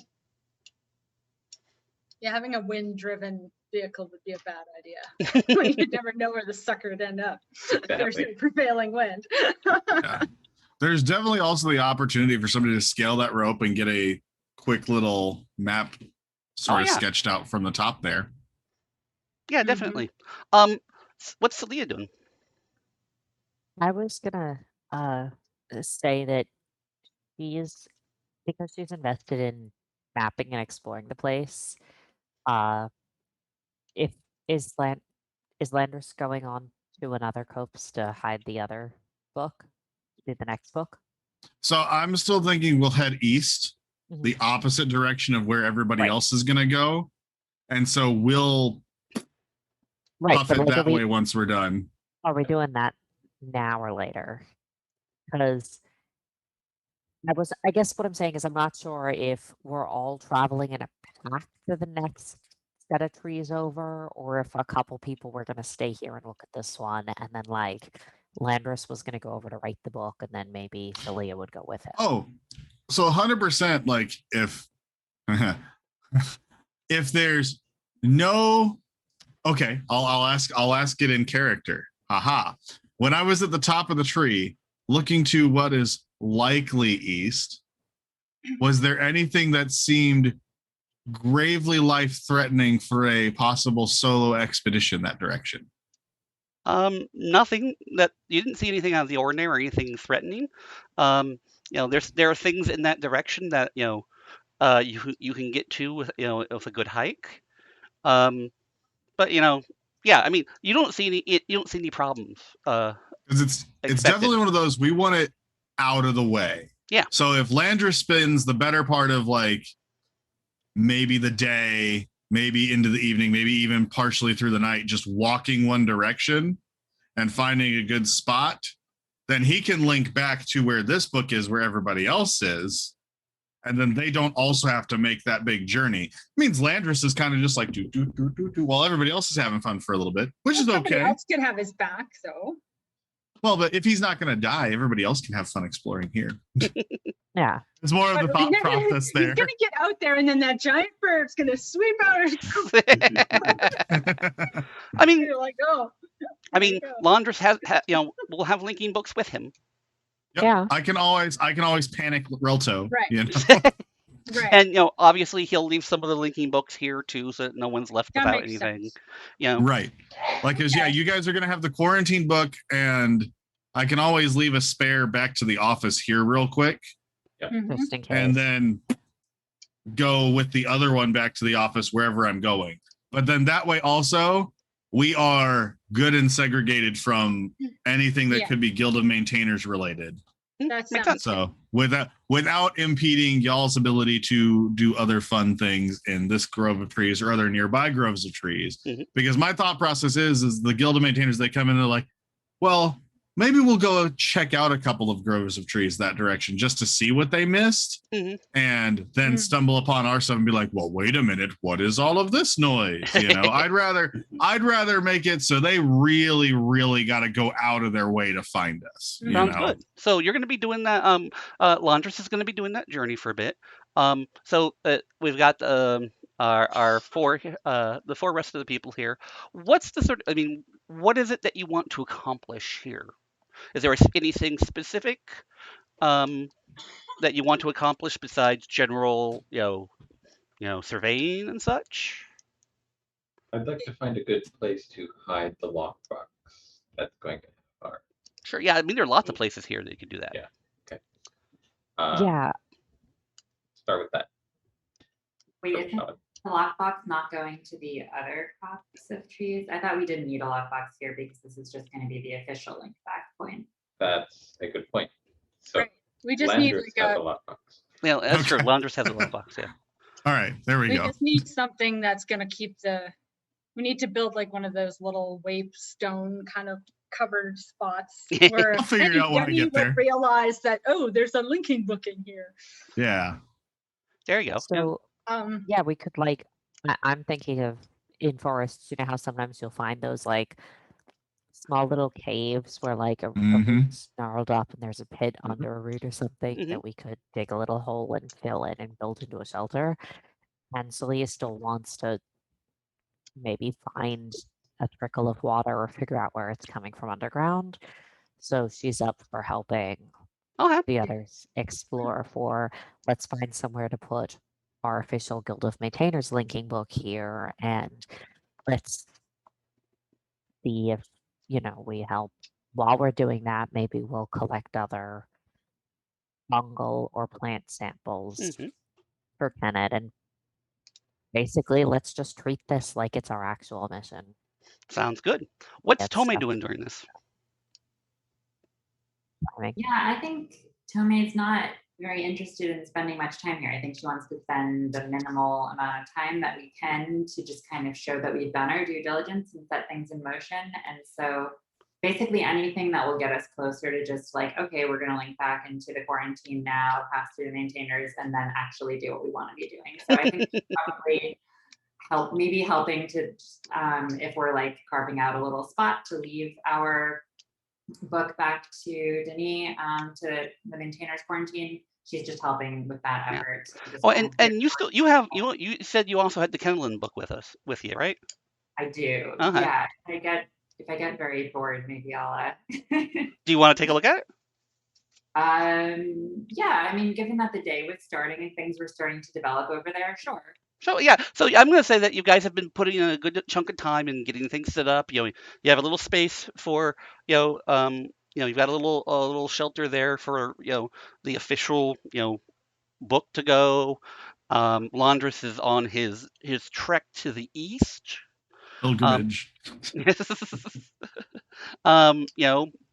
You've been working on that. The one thing that when Tomei looks at the book to Kenelin, it's a bit of a different scene. The color, it's very dark there. It looks like it's snowing or something. I mean, something. There's white stuff falling from the sky. You do see some people run back and forth. Like excitedly. The light is very weird. It's like it's dark, but it's sort of yellowish. Not fire. Oh crap! It's a volcano. It's at least a wildfire. Wait, did you say people are running back and forth like cheerfully? Or... No. There are people frantic. You can see occasionally somebody running back and forth, kind of sort of frantically, like they're frantically trying to get things done or something in the distance. Yikes. Okay. All right. Well, I don't know, Tomei, like, it seems like this would be a terrible time to link in. At the same time, Tomei feels some connection or curiosity at least, and like kind of wants to go help. We're gonna have a whole office full of people. Right, maybe we're going to take Link here. We'll just bring them all to Unai. It'll be Everything will be fine.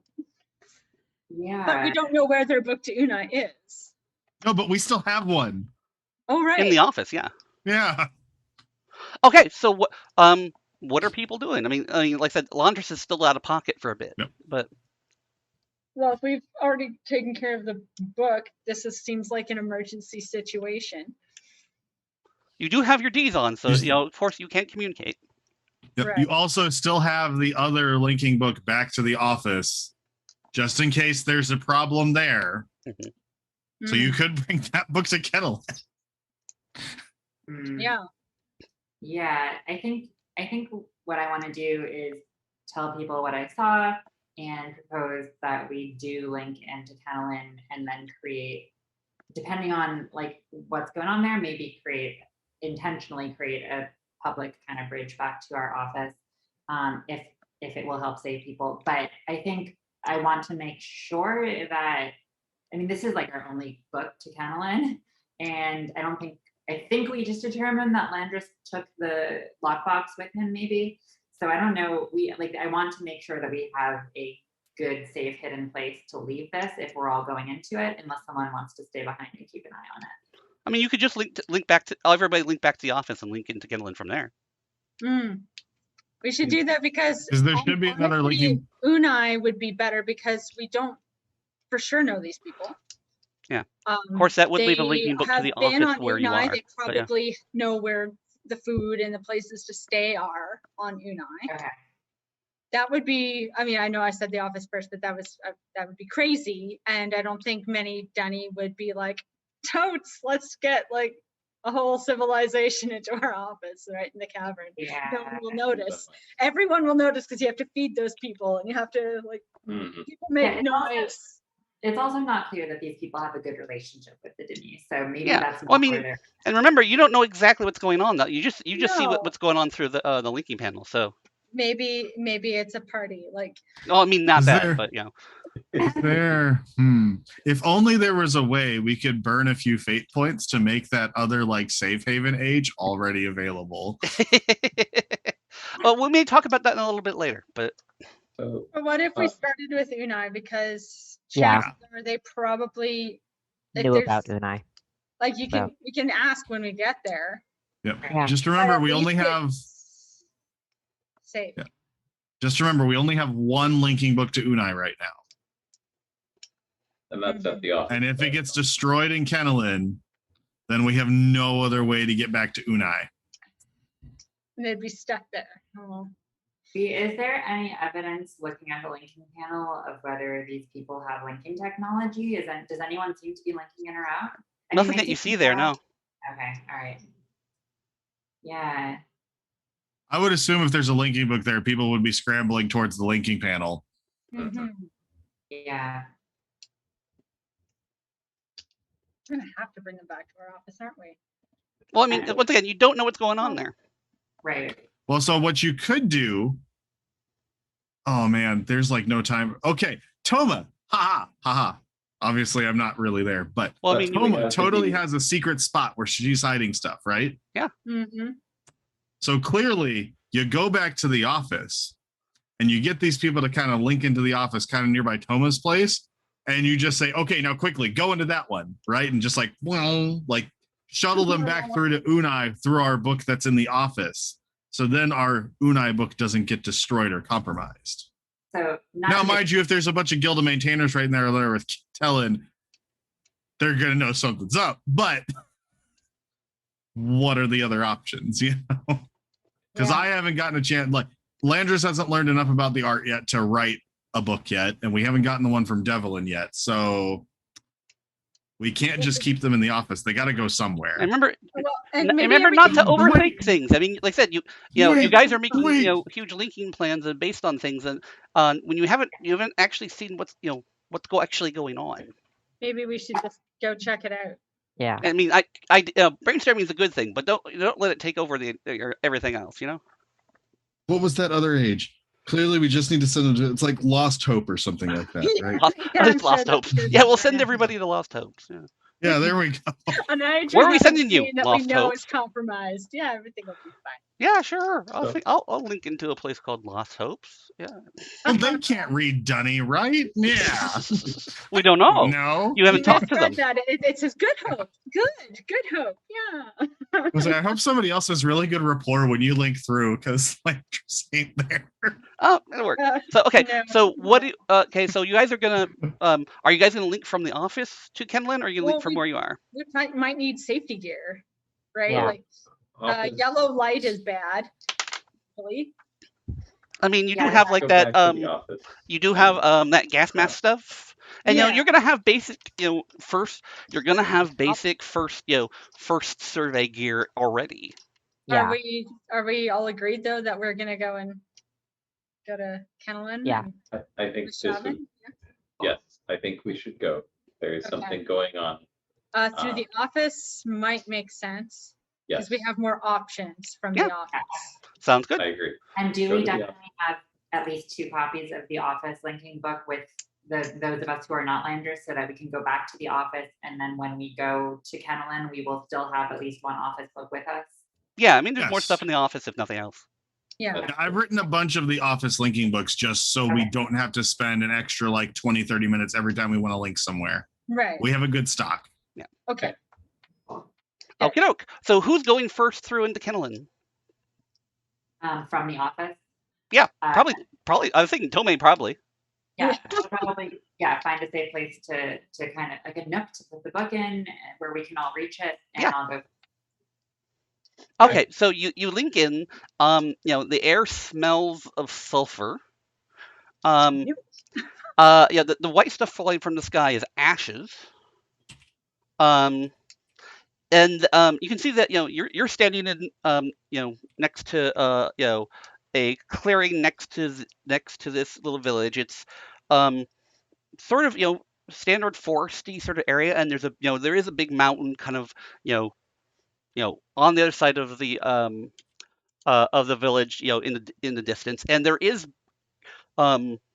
is smoke bellowing out from the mountain, from the side of the mountain. Okay. Crap, yeah. it really was a volcano. Mhm. Okay, so okay. You rest three. Go ahead and link in. Wow. Yes. Okay, doke. You turn around. This one. Someone runs towards you, like kind of like waving there, and they're speaking a language you don't know. And they're like, they're like, and turns, no, skip. Okay. And he turns around and runs back into the village. So, given that there's a volcano going on, Mishavan's first thing is, are we going to die? Mishavan You are turned not into going the to die. Landris. You are not going to die immediately. All right. I Then mean, it's Mishavan is okay. smoky, and there's ash You in coming the down, lava but you're not. area? Yeah, you don't see any lava or anything like that. Good. Yeah. I mean, Mishavan's kind of practical, and the first Yeah. thing is, when you're dealing with natural disasters, are we going to die in the next 2 seconds? After We'll that, murder rocks. after that, then let's figure out what to do next. There's no immediate threat to life and limb. Okay, so let's get stuff going. So we're gonna follow this guy? Like, He made gestures about staying here. Yeah. stay Even here like- in the direct flow over the lava. Do you guys want to do a quick round of discovery questions? Yes. Okay. Make your rolls versus a 3. I got a 3. What about Tome? I got a +2, and most likely, yeah, if I were to use surveying or notice, I guess it would be another one. So it's 3 overall. Hi, Celia? 3. Hi. Need to ask, really? Oh, 0. have you thought about putting those dice in quarantine? They're on their way. Yeah. That's 2 sets down, 2 to go. Since you all kind of tied. I would like to actually invoke an aspect. Oh, sure. Practical to a fault. Sounds good. To get a +2. Oh, heck, that makes you a 5. Are either Tome or Celia? Do you have any aspects you want to invoke? I am, yes. I think I would like to invoke my mysterious origins aspect with my last fate point here. And I'm just going to describe that as like almost like kind of like a third eye opening of like, does this, like, what is my instinct about this? Does this feel familiar to me?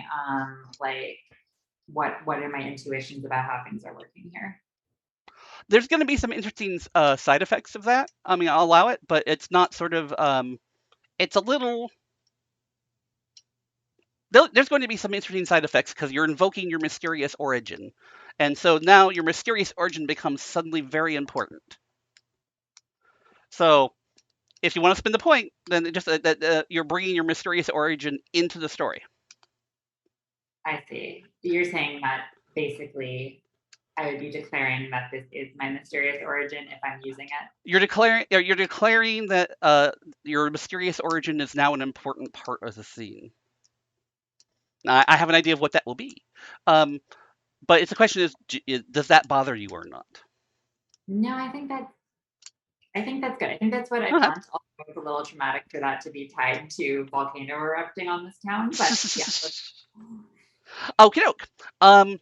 So, are you gonna is Celia gonna invoke anything?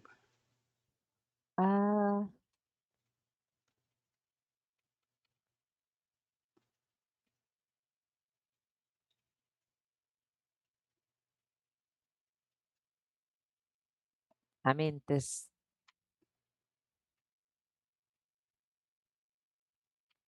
Nah, I'm gonna leave it for now. Okay. Actually, and Kenneth, is Kenneth going to do any invokes for maybe a reroll or anything like that? I don't see anything that's going to help. Unfortunately, like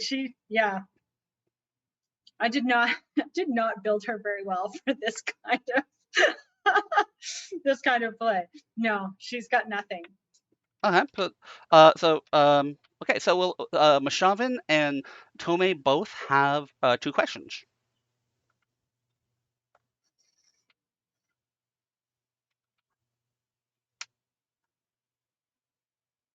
Okay, first question then.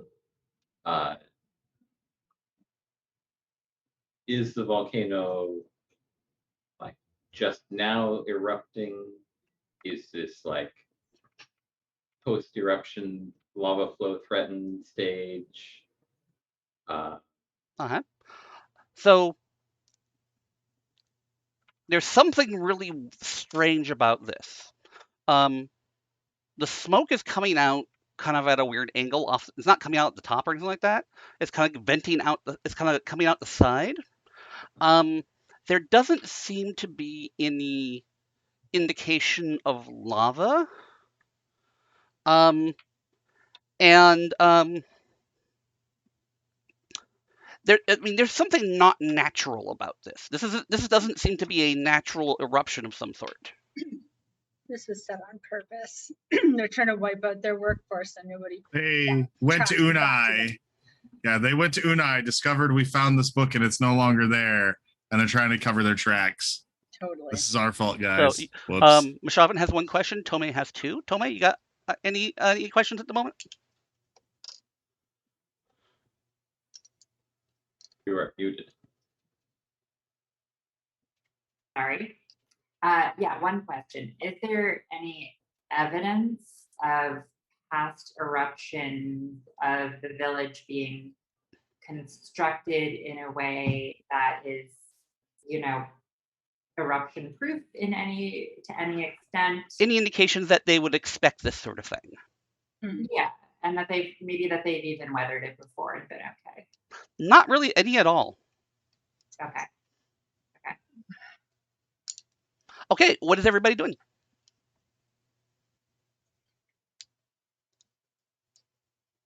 I mean, go on. I'm gonna wait like 2 minutes, and if the dude hasn't come back, I think we should go to the village.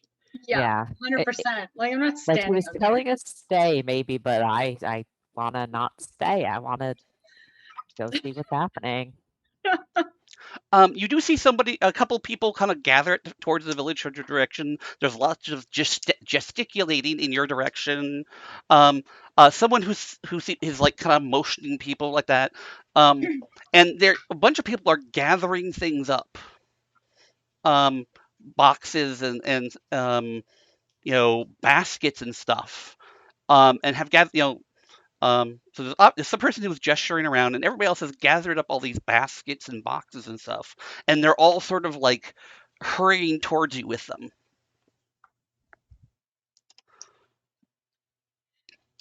Oh, man.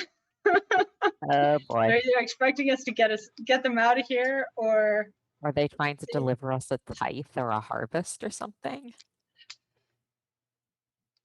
You guys didn't do anything before they arrive? No, it's fine. Probably not. Probably like, oh no, like a whole bunch of people who don't speak our language. They're not Johnny, and they're all rushing us. Yeah. Like, Yeah. potentially not good. They come up, and the person who was doing the gesticulating has a little bit of more elaborate of an outfit than everyone else. Obviously, a sort of somehow they're important. And she is like is saying to them, pointing them, essentially to put things down. And they all start putting these baskets and boxes down in front of you in this sort of deferential manner. And the baskets are all filled with uncut sections of paper,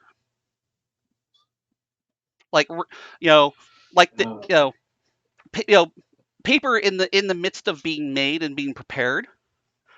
And there's and the person is like the person is trying to talk, and the gesture is like points to the mountain, is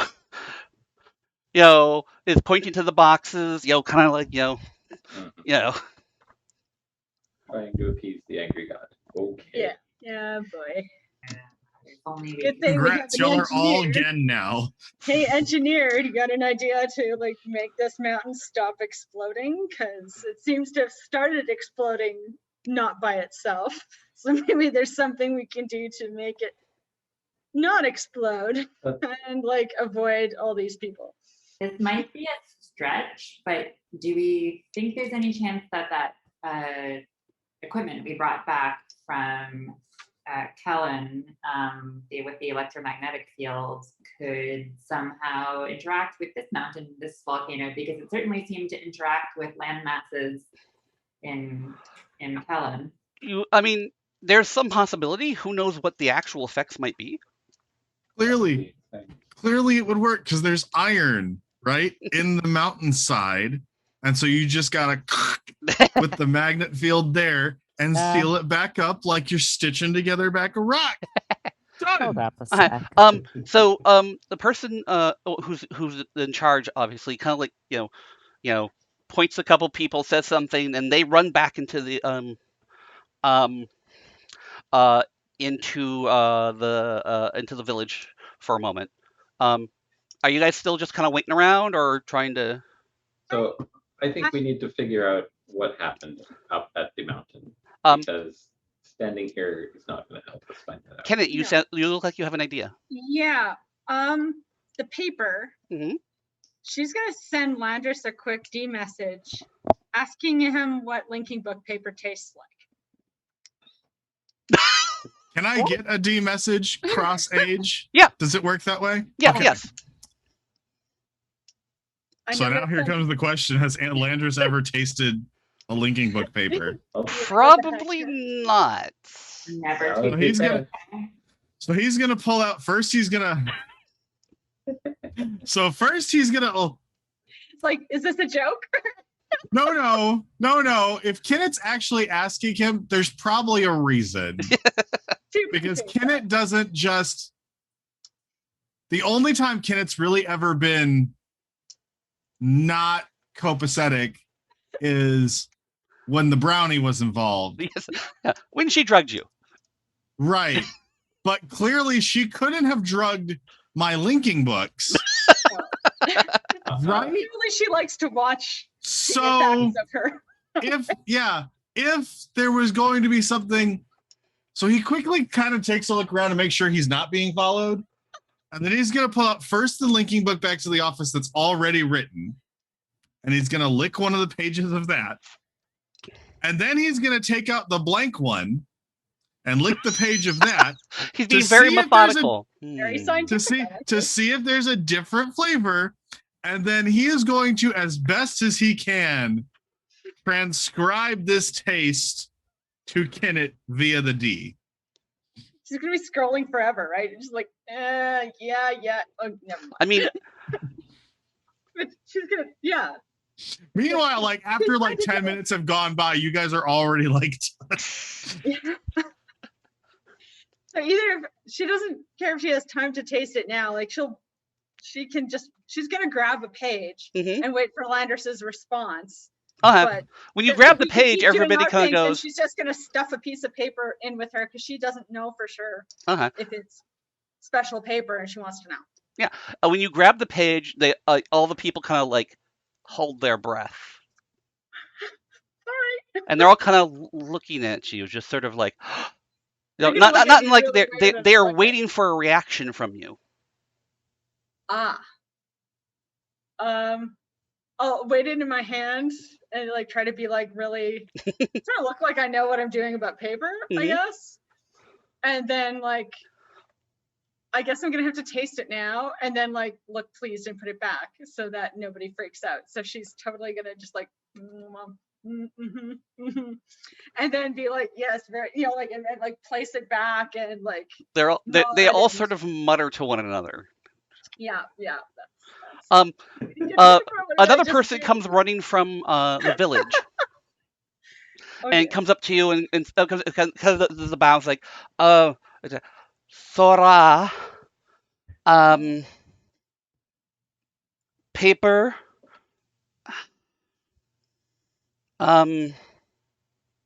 stop.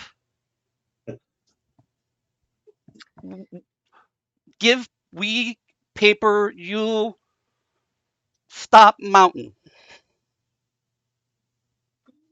Okay. Oh dear. Guys, Escher, Lord Escher, like paper.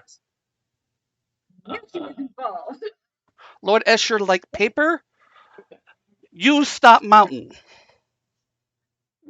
Well, I'll give Lord Escher his paper, all right. Where he's going to receive it. And okay, just to be clear, the Kennelin book we got was definitely not a descriptive book, right? Correct. So Escher's totally sitting somewhere with the descriptive book, watching you all standing in the Lincoln point, dealing with this. Do we know who Escher is? Do any of us know who Escher is? Actually, probably none of you do. Okay. Really? I thought we had kind of like established that Kenneth has. No. Julia doesn't, because he's just a random zoologist. Yeah, Escher is a member, is a guild person in the minor guild of zoology. That was just one of the little things we talked about. Hey, this would be funny. True. This would be kind of fun to explore. in the creation of one of the things that was mentioned in the group creation session. So yeah. It's not so. But in character, we probably don't know who he is. Oh boy. So they're like, right. Maybe we should just like walk towards the mountain and see if we can lose them and then try to figure out what's wrong. Yeah, so I'm gonna make a gesture like us walk there. You go to the village. There's like they all have a collective audible sigh, like, and you're like, thank and the one person is Chevsem, which is Great. Denis for close to. It's sort of Denis. It's not quite correctly pronounced, but yeah. Okay. Thank you. How far would it is this mountain from us? How long? It's actually not. I mean, it's it is a hike, but it's not a really long one. Okay. It seems like we could get there before this village is burned to the ground. It's raised. Yeah. Well, one thing that you notice as you move towards it is that there isn't. I mean, there's lots of smoke coming out of the mountain, but nothing else. Okay. It's just kind of a threat, maybe. So I mean, there's lots of smoke, but like there's no lava. I mean, there's ground shaking. Nope, there's no ground shaking. Well, nightmares. Meanwhile, Kenneth finally got that description of the paper taste. Okay. You're like, oh man. reading a long post. Sorry. Yes. Okay. Okay. So yeah. Is there anything special you're gonna do on the way there, or you just head straight there? I just want to try one thing. I don't think this is gonna have any effect, but I'm just going to like hold the paper and kind of show it around and give like a thumbs up and be like thank you. It's good. Just to see if anyone's watching, if anything changes. Yeah. Maybe I mean, people. I mean, anybody from the village who sees you do that is just like they're like, oh god, thank you. they're all very, very relieved. But no other environmental changes. Nope. The shaman's going to mutter, something smells, and it's not just the mountain. Yes. Yeah, as you get closer, I mean, you're not seeing any indications, any secondary indications. There's just billowing smoke coming out of it. You eventually find an opening, and it's like it's like a mine shaft opening. Okay. Like it looks like it was made via mining equipment. Mining equipment, yeah. I mean, it's it's got braces and that stuff. It's obviously someone has bored into the mountain here and made something like a mine shaft. All right, so maybe this just became a different sort of rescue operation. Yeah. Then send a message to Landris with a quick update saying what happened. We've discovered a mine that might be on fire. Probably not legal, but we're going to save them anyway.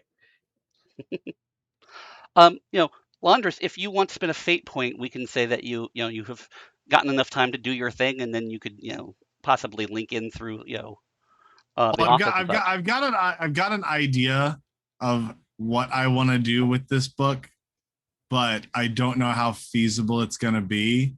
So Landris is okay still walking for a while. Okay. So that, because what I'm hoping that might happen is we might get to that point where we can declare something about a situation and get to one of those kind of mechanics at some point. Because I think that would be, I've got an idea, but I don't know if I can make it work with just like the regular aspects and stuff, if that makes sense. So, you're at the tunnel mouth. You're at the mine shaft mouth. What are you guys doing? Putting on that gas mask I brought. Mm-hmm. Sounds good. Tying a rope near the entrance in case we can't see on our way out. And yeah, get ready to go in there and figure out what's going on. Okay. They just need to install a fan. Could be fine. You would also, Mashavan, get a reply back say, be careful, don't die. The typical like neurotic Landris like word of warning, I'm not there to scold you, so scold yourself kind of thing. Keep an eye on. And I'll reply on probably won't die. No promises about safe. Okay, so you're all headed in, all geared up and everything. Yep. Yeah. Okie doke. Yeah, I mean, so you're going in. Are you doing anything specific, or just kind of trying to follow the smoke, or? Keeping an eye out or ear out, especially since the nose won't work, for any sort of people in need of help. Say again, please. And keeping a lookout for people in need of help. Oh, sure. That specifically, but otherwise heading toward the source of the smoke. Sure. At your heading, there are several kind of like off, off paths or shafts or whatever they're called. But the smoke is definitely coming from a specific direction. Okay. So I mean, assuming that you're just going straight for the smoke, you eventually get to a section that looks like it's a little unstable because it looks like there's been an explosion here, and the smoke is pouring out from something on the other side of this cave, I guess you'd say. It's a chamber of some sort, and it's you can start to see the you see like the orange and yellow light from that side of things. You can't really see anything else but the smoke at this point. And visibility is very short. But it's definitely coming from over there. But yeah, there's definitely a lot of rubble here. Did the temperature go up? It is getting warmer and warmer, yes. Yeah.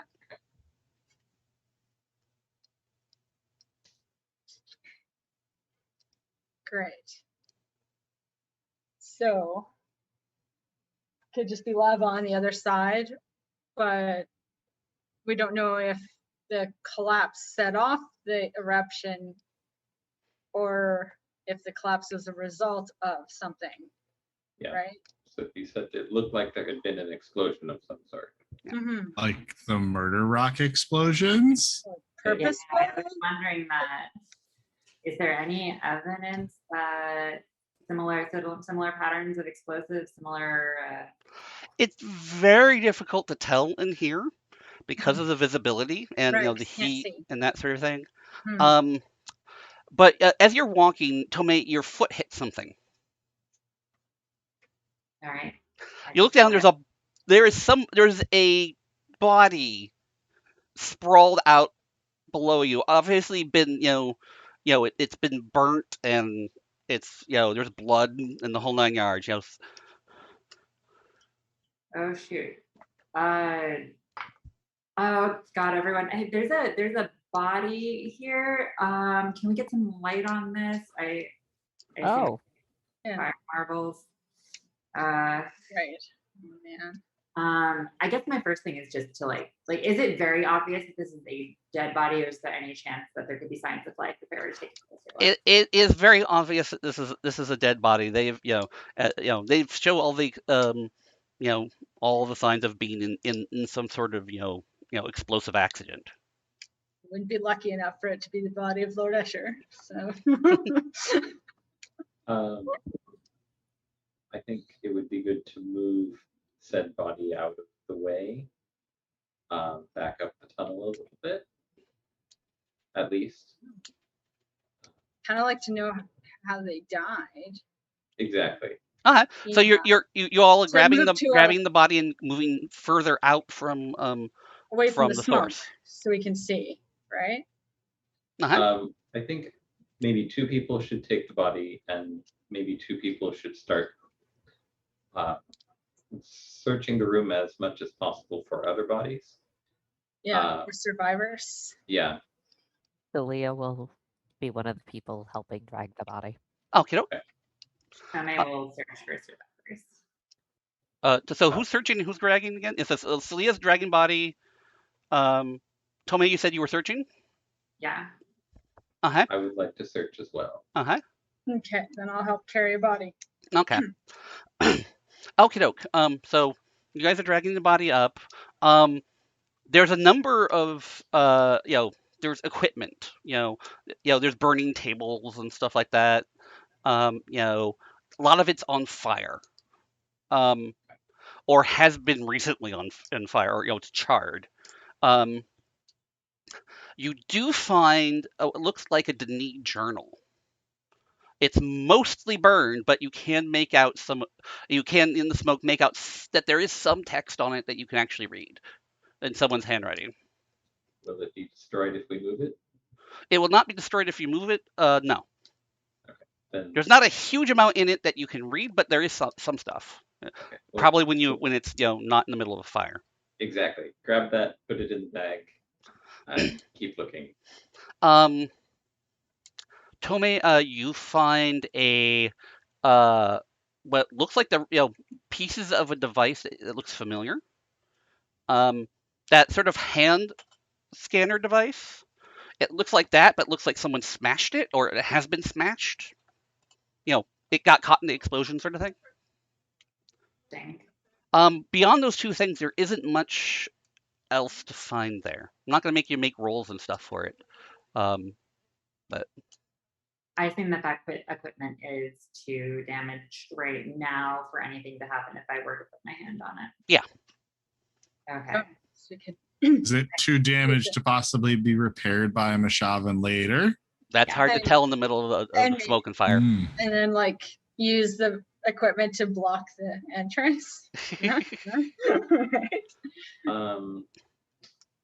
Right. Are you guys going to do any sort of like investigation of the fire or smoke itself? Yeah, that's the next step. Now that we've determined there isn't anybody to rescue right now, then see what we can do about the smoke and fire.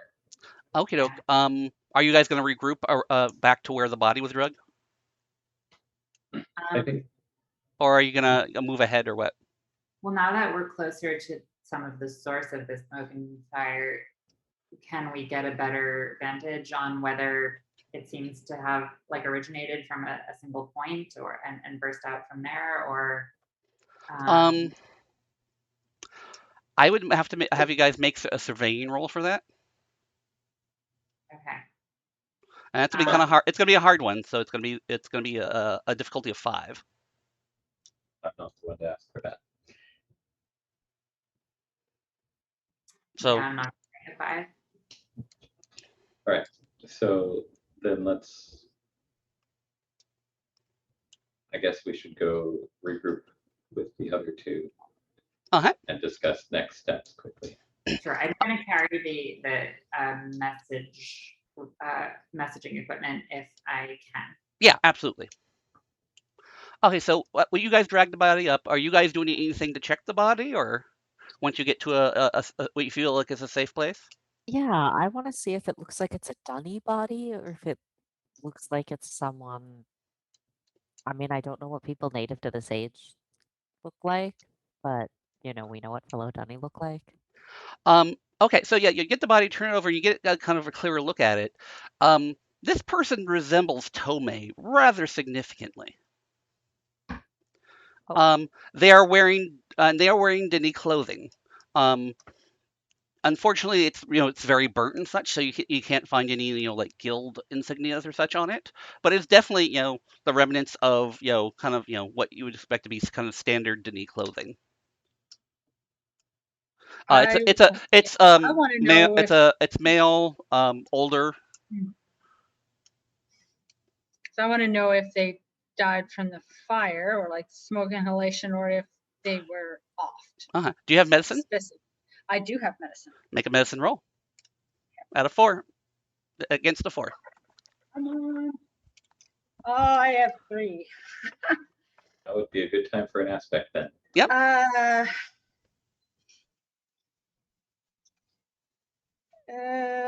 If a fail but a success, like my stunt, or what's read your stunt again? I have like the no pain, no gain. Like if a fail but success seems close, spend a fate point to try again using will instead of. Yeah, you could definitely do that. Yeah, so roll again and use will, right? think I have to roll. Oh, Uh-oh. That does not sound good. 3 minuses and my will is a 3, so I have 0. Brutal. Your dice are just I not don't have liking the you worst today. roll of the day anymore. Yeah. No, it's me. You would need to get kind of into a much more much calmer place than where you are right now Right. to make a really good investigation. Right. But I mean, So it might be definitely seems dying. plausible that they could have died in an explosion. Okay. Either because I was like, if they died in the explosion, they could have been in on it, or it could have been unsuspecting. But if they were like deliberately off, that would mean something different. Okay, so we can't tell that yet. Nope. What's Celia okay. doing? I don't know at this point, honestly. My main focus was investigating the body, and now I'm just like, well, shit. Mm-hmm. How are we gonna stop this thing? Yeah, that's Have you guys got you guys get back to where they've dragged the body up to? You're still in the shafts. There's a lot less smoke here than there was where you were. that's good. Okay. What are you guys gonna do now? I think we should regroup and see if we can put things out somehow. Not having smoke and fire and death would be good. Mm-hmm. Any thoughts? That sounds reasonable. That's when the next explosion happens. From back down where you were, there's another explosion. And why don't you all roll a quick athletics to see if you remain on your feet or not? Come on, dice. Please don't. Oh. My dice hate me. I think the answer would be no, because I got a -1, not having any athletic skills. Oof. Yep. 2. I don't know why, but go for some reason, somehow, somewhere, Landris is judging you. Tome? 5. You got a 5? Got 5. Okay, you are standing up. Everyone else has been knocked down. Because you were standing up, you can see you can actually kind of hear and notice that the walls of the mine are beginning to shift. Now, this is you were starting to see the telltale signs that every Denis is afraid of an imminent cave-in. Okay. And I'm the only one still on my feet right now? Yes. Okay, so I don't know if I'm carrying any of the linking books, but my impulse here is to grab the nearest linking book from anyone's bag and just touch it actually first to the dead body and then just see if I can press it to everyone else's. Like, I'm just trying to link everyone out of here. The linking book slap. Yep. Yeah. It does not work on the dead body. The body has been dead long enough that it won't link. Yep. Okay. But it does work on your compatriots. You managed to grab one of the office books. Okay. All So right. so you link all 3 of them out. You're still there with the body in the book. Okay. You do realize when you look at this person looks a lot like you. Yeah, if you were male and about Did- 50 years older. I say, did anybody check him for like a journal or anything We found a journal. on the dead body? Didn't Not check on the the dead body for those. That was- I mean, I don't think Tome wants to leave without this body because she's kind of been looking for people who might look like her. Could And you hold the body? And you Yeah. piggyback this body and then link? Yes. Are you strong option. enough for that with your athletics? Well, she rolled a 5 on her athletics. She can pull it off. There you go. that's what I'm gonna do. Uh, So, And back then in the where does office, book you go? are all kind of piled up in a pile. The 3 of Mashavin and Celia and Kenneth, because you've been linked through.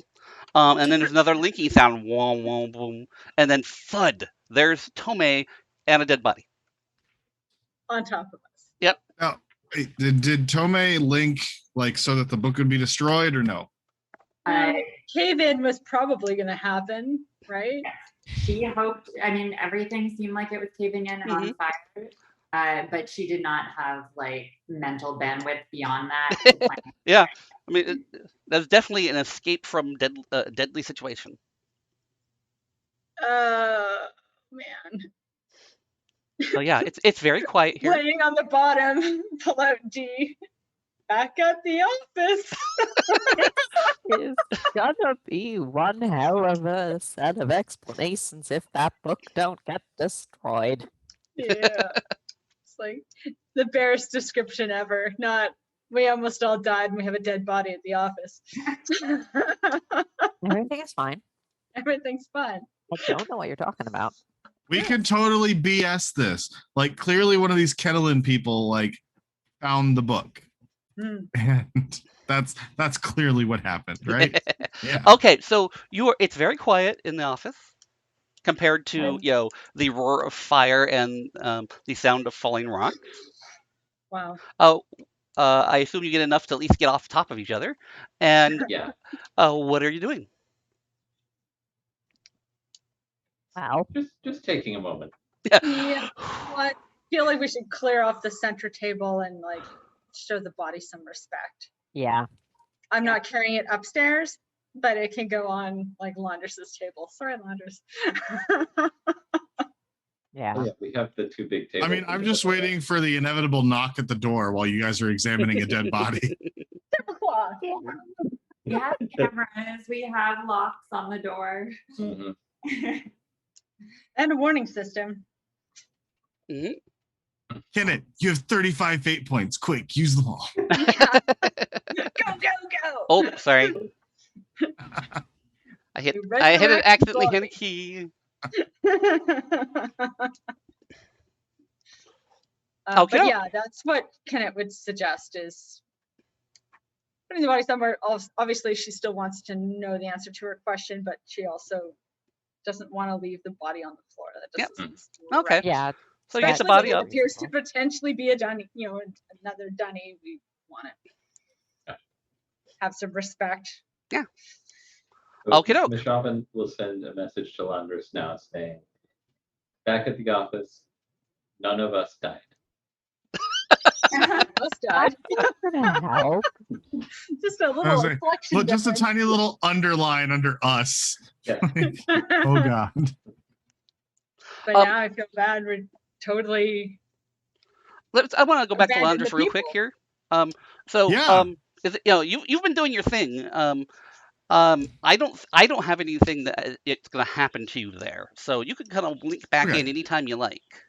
Yeah, because I'm kind of looking for somewhere that it's not going to be found. Oh yeah. Like I had a cool idea, but I'm not sure if it's actually plausible or not. So, because I was going to try to find like a little cave or something where there was like maybe a little lake and maybe, there's somewhere in here, like they're not even necessarily like a lake, but like a small little, like, the ones in the cave where you've got like that layer of silty stuff on top, and there might be a little tunnel to another like air pocket somewhere, and we could go there. But like a limestone, like thing inside of a cave somewhere, but somewhere it's like you ain't gonna find it unless you know where to look.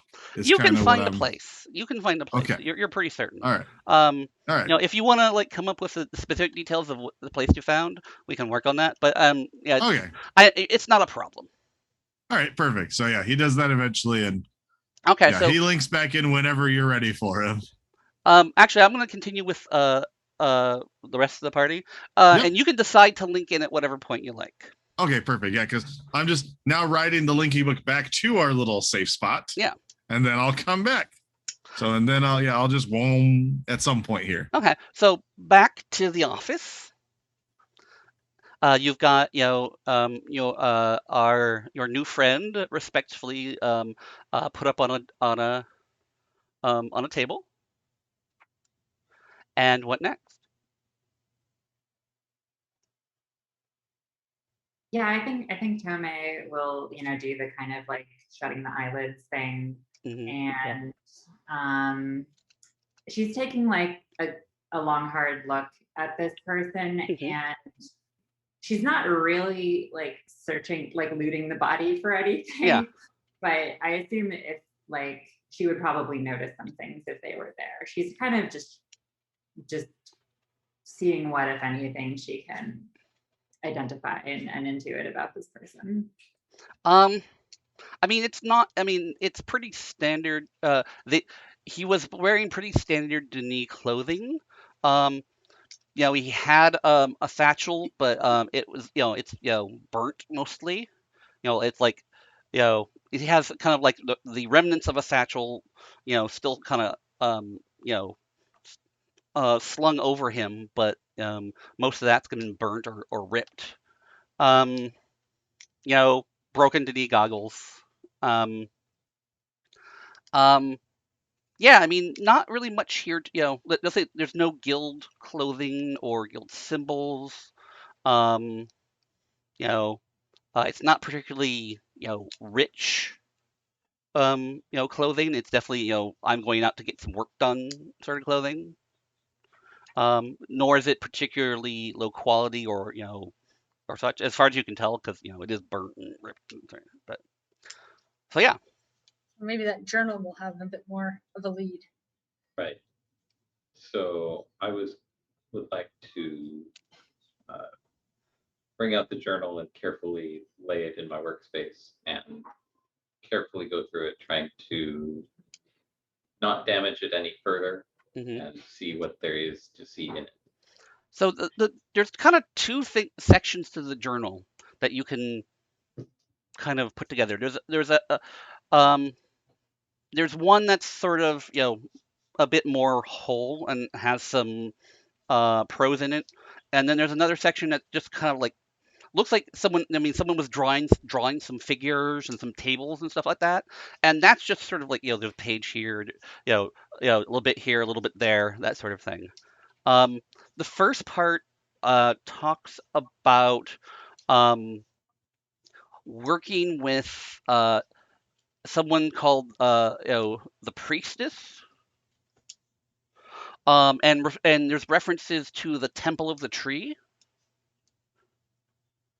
and at that, and there's some group of people who are trying very hard to keep something safe. Um, and there's some sort of artifact or some sort of holy, reculary or something that this priestess is trying to keep safe until it can be used.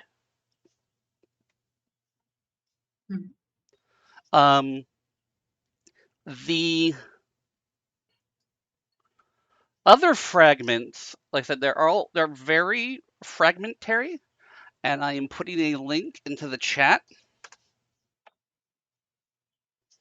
of what those fragments say.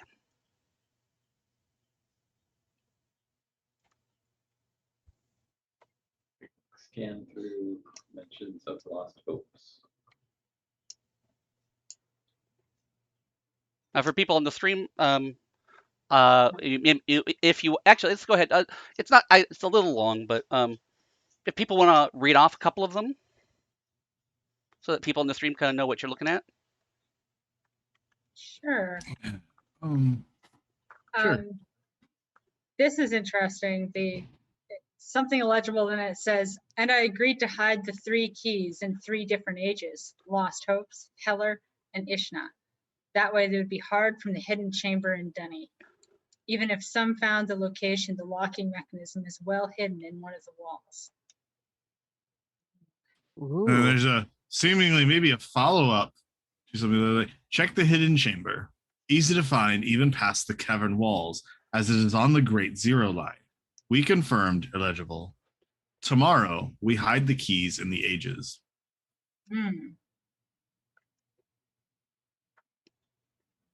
Huh. I'm noticing there's a reference to E a few times, the capital E as a name, which I'm wondering whether that is Escher. Yeah. Considering that he's constantly badgering and belittling the writer of the journal, I would agree with you. And then and there's lots of data, and there's like there's codes and stuff. This is really cool. Yeah, there's one where like there's literally like the age, distance, angle, hiding place. So where we can find maybe some of the stuff about these keys. Oh, there's yeah, one of them's in a cemetery. Mm-hmm. One of them's at a hand, which could reference the hand lock thing where Kennelin was hidden behind. One of them says, I simply dropped the key in one of the many pots, as the opening line, and then says, I mentioned I'm happy it was the shorter trip, but he corrected me that there was one trip that was shorter. Why must he be pedantic? This was shorter than Ishna. Now, one of them is listed as hiding place, pottery, and given a distance. Now, that means that whatever pottery is, it's not Ishna, because Ishna was shorter, which means that there's one that has a shorter distance than pottery, the one above it, which means that that one's probably Ishna. So we had talked at one point about having some puzzles that you guys could do between sessions. This is one of them.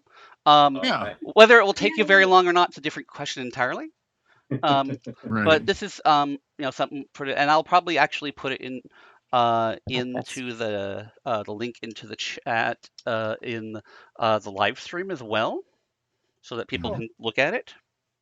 Yeah. But yeah, so I mean, okay, so lots of tasty stuff in here. Yeah, there's lots of this stuff in here. We're at about ending time. Yeah. So this is a good place to wind down. I'm going to say that at the beginning of the next session, we're going to have what's called a significant milestone. Okay. Which is when you can do a little bit more changes to your character and that sort of thing. And if I remember correctly, let me make sure I wrote this thing. I should remember this. Let's see here. It's funny how often that doesn't happen, though. Yeah, I know, right? Come on. Oh, my PDF program is having issues, of course. But I'm pretty sure that you get a journey roll at significant milestones. And what a journey roll is essentially it's a chance for you to make a roll to accomplish something that you've been kind of doing on the side or for a while. So if there's some project that you've been working on for a while, this is a chance to kind of have that accomplished. So you guys can think about, what has your character been doing for a while, whether it be, a task or something they're trying to build or something they're trying to learn. And here's a chance to have finished it. And we're at the beginning of the next session, we'll do the rolls, and we'll determine if you'll tell me what you want, etc. And we'll determine if you get it. And then if you fail the roll, we will figure out steps that you have to do in order to complete it. So a failure roll doesn't mean you can't get it. It means that you have a bunch more work to do. And that work will be things that have to happen in game. Yeah. All right. Yeah, entries under significant milestone. You can do one of the following. Add a skill point, either for a new skill or increase an existing. Spend refresh for a new stunt or attempt a journey roll. Yeah. There you go. So those are your options. So you can think about those. Move notice up a little bit. But yeah, so we're now kind of into the second part of this particular arc. There we go. Exciting. Woohoo. Yeah. Cool. So we'll wrap up a bit. Does anybody have last thoughts or last things they want to mention or anything? Comments about the game that you're willing to say on the record? At some point in time, while they're all staring at the dead body, Landris would probably be linking in and watching them have a dead body on his table and seeing that clearly Toma's a little upset. He's not going to say anything right now, and I mean, we we'll just could make a role play mental that note on to the beginning of clean the it. next session if you like. Yeah, there we go. Yeah. No, what is this? Right. So yeah, there we go. Okie doke. Um, Huh. This is cool. Yeah, that's a lot more exciting than expected. In a way, like they're you were in the boring hills, whatever, and then all it took was for Toma to get bored and like crack open her own book and go, "Wait, wait, something's going on." And then Wait a minute. Poor Landris is like, not only is he alone on his track, now he's alone in the whole age. That's okay. He probably at that point he's probably just enjoying a little bit of quiet time away from the insanity of everything else. Well, the message says none of them died. Oh, good, at least. Yes, exactly. None of Things you must died. be going well. Right. Things must be going well. No, they didn't say nobody in the age died. So the age could totally just explode now. But at least they're okay and his job's safe. There we go. Cool. Okie doke. Well, I want to thank everybody on the stream for watching. Usual reminders, if you like what we do, there's a Patreon where you can toss us a little bit, and that helps us do even more. Buy Cyan products. And thank you very much. Shura to you all. Bye. Yeah.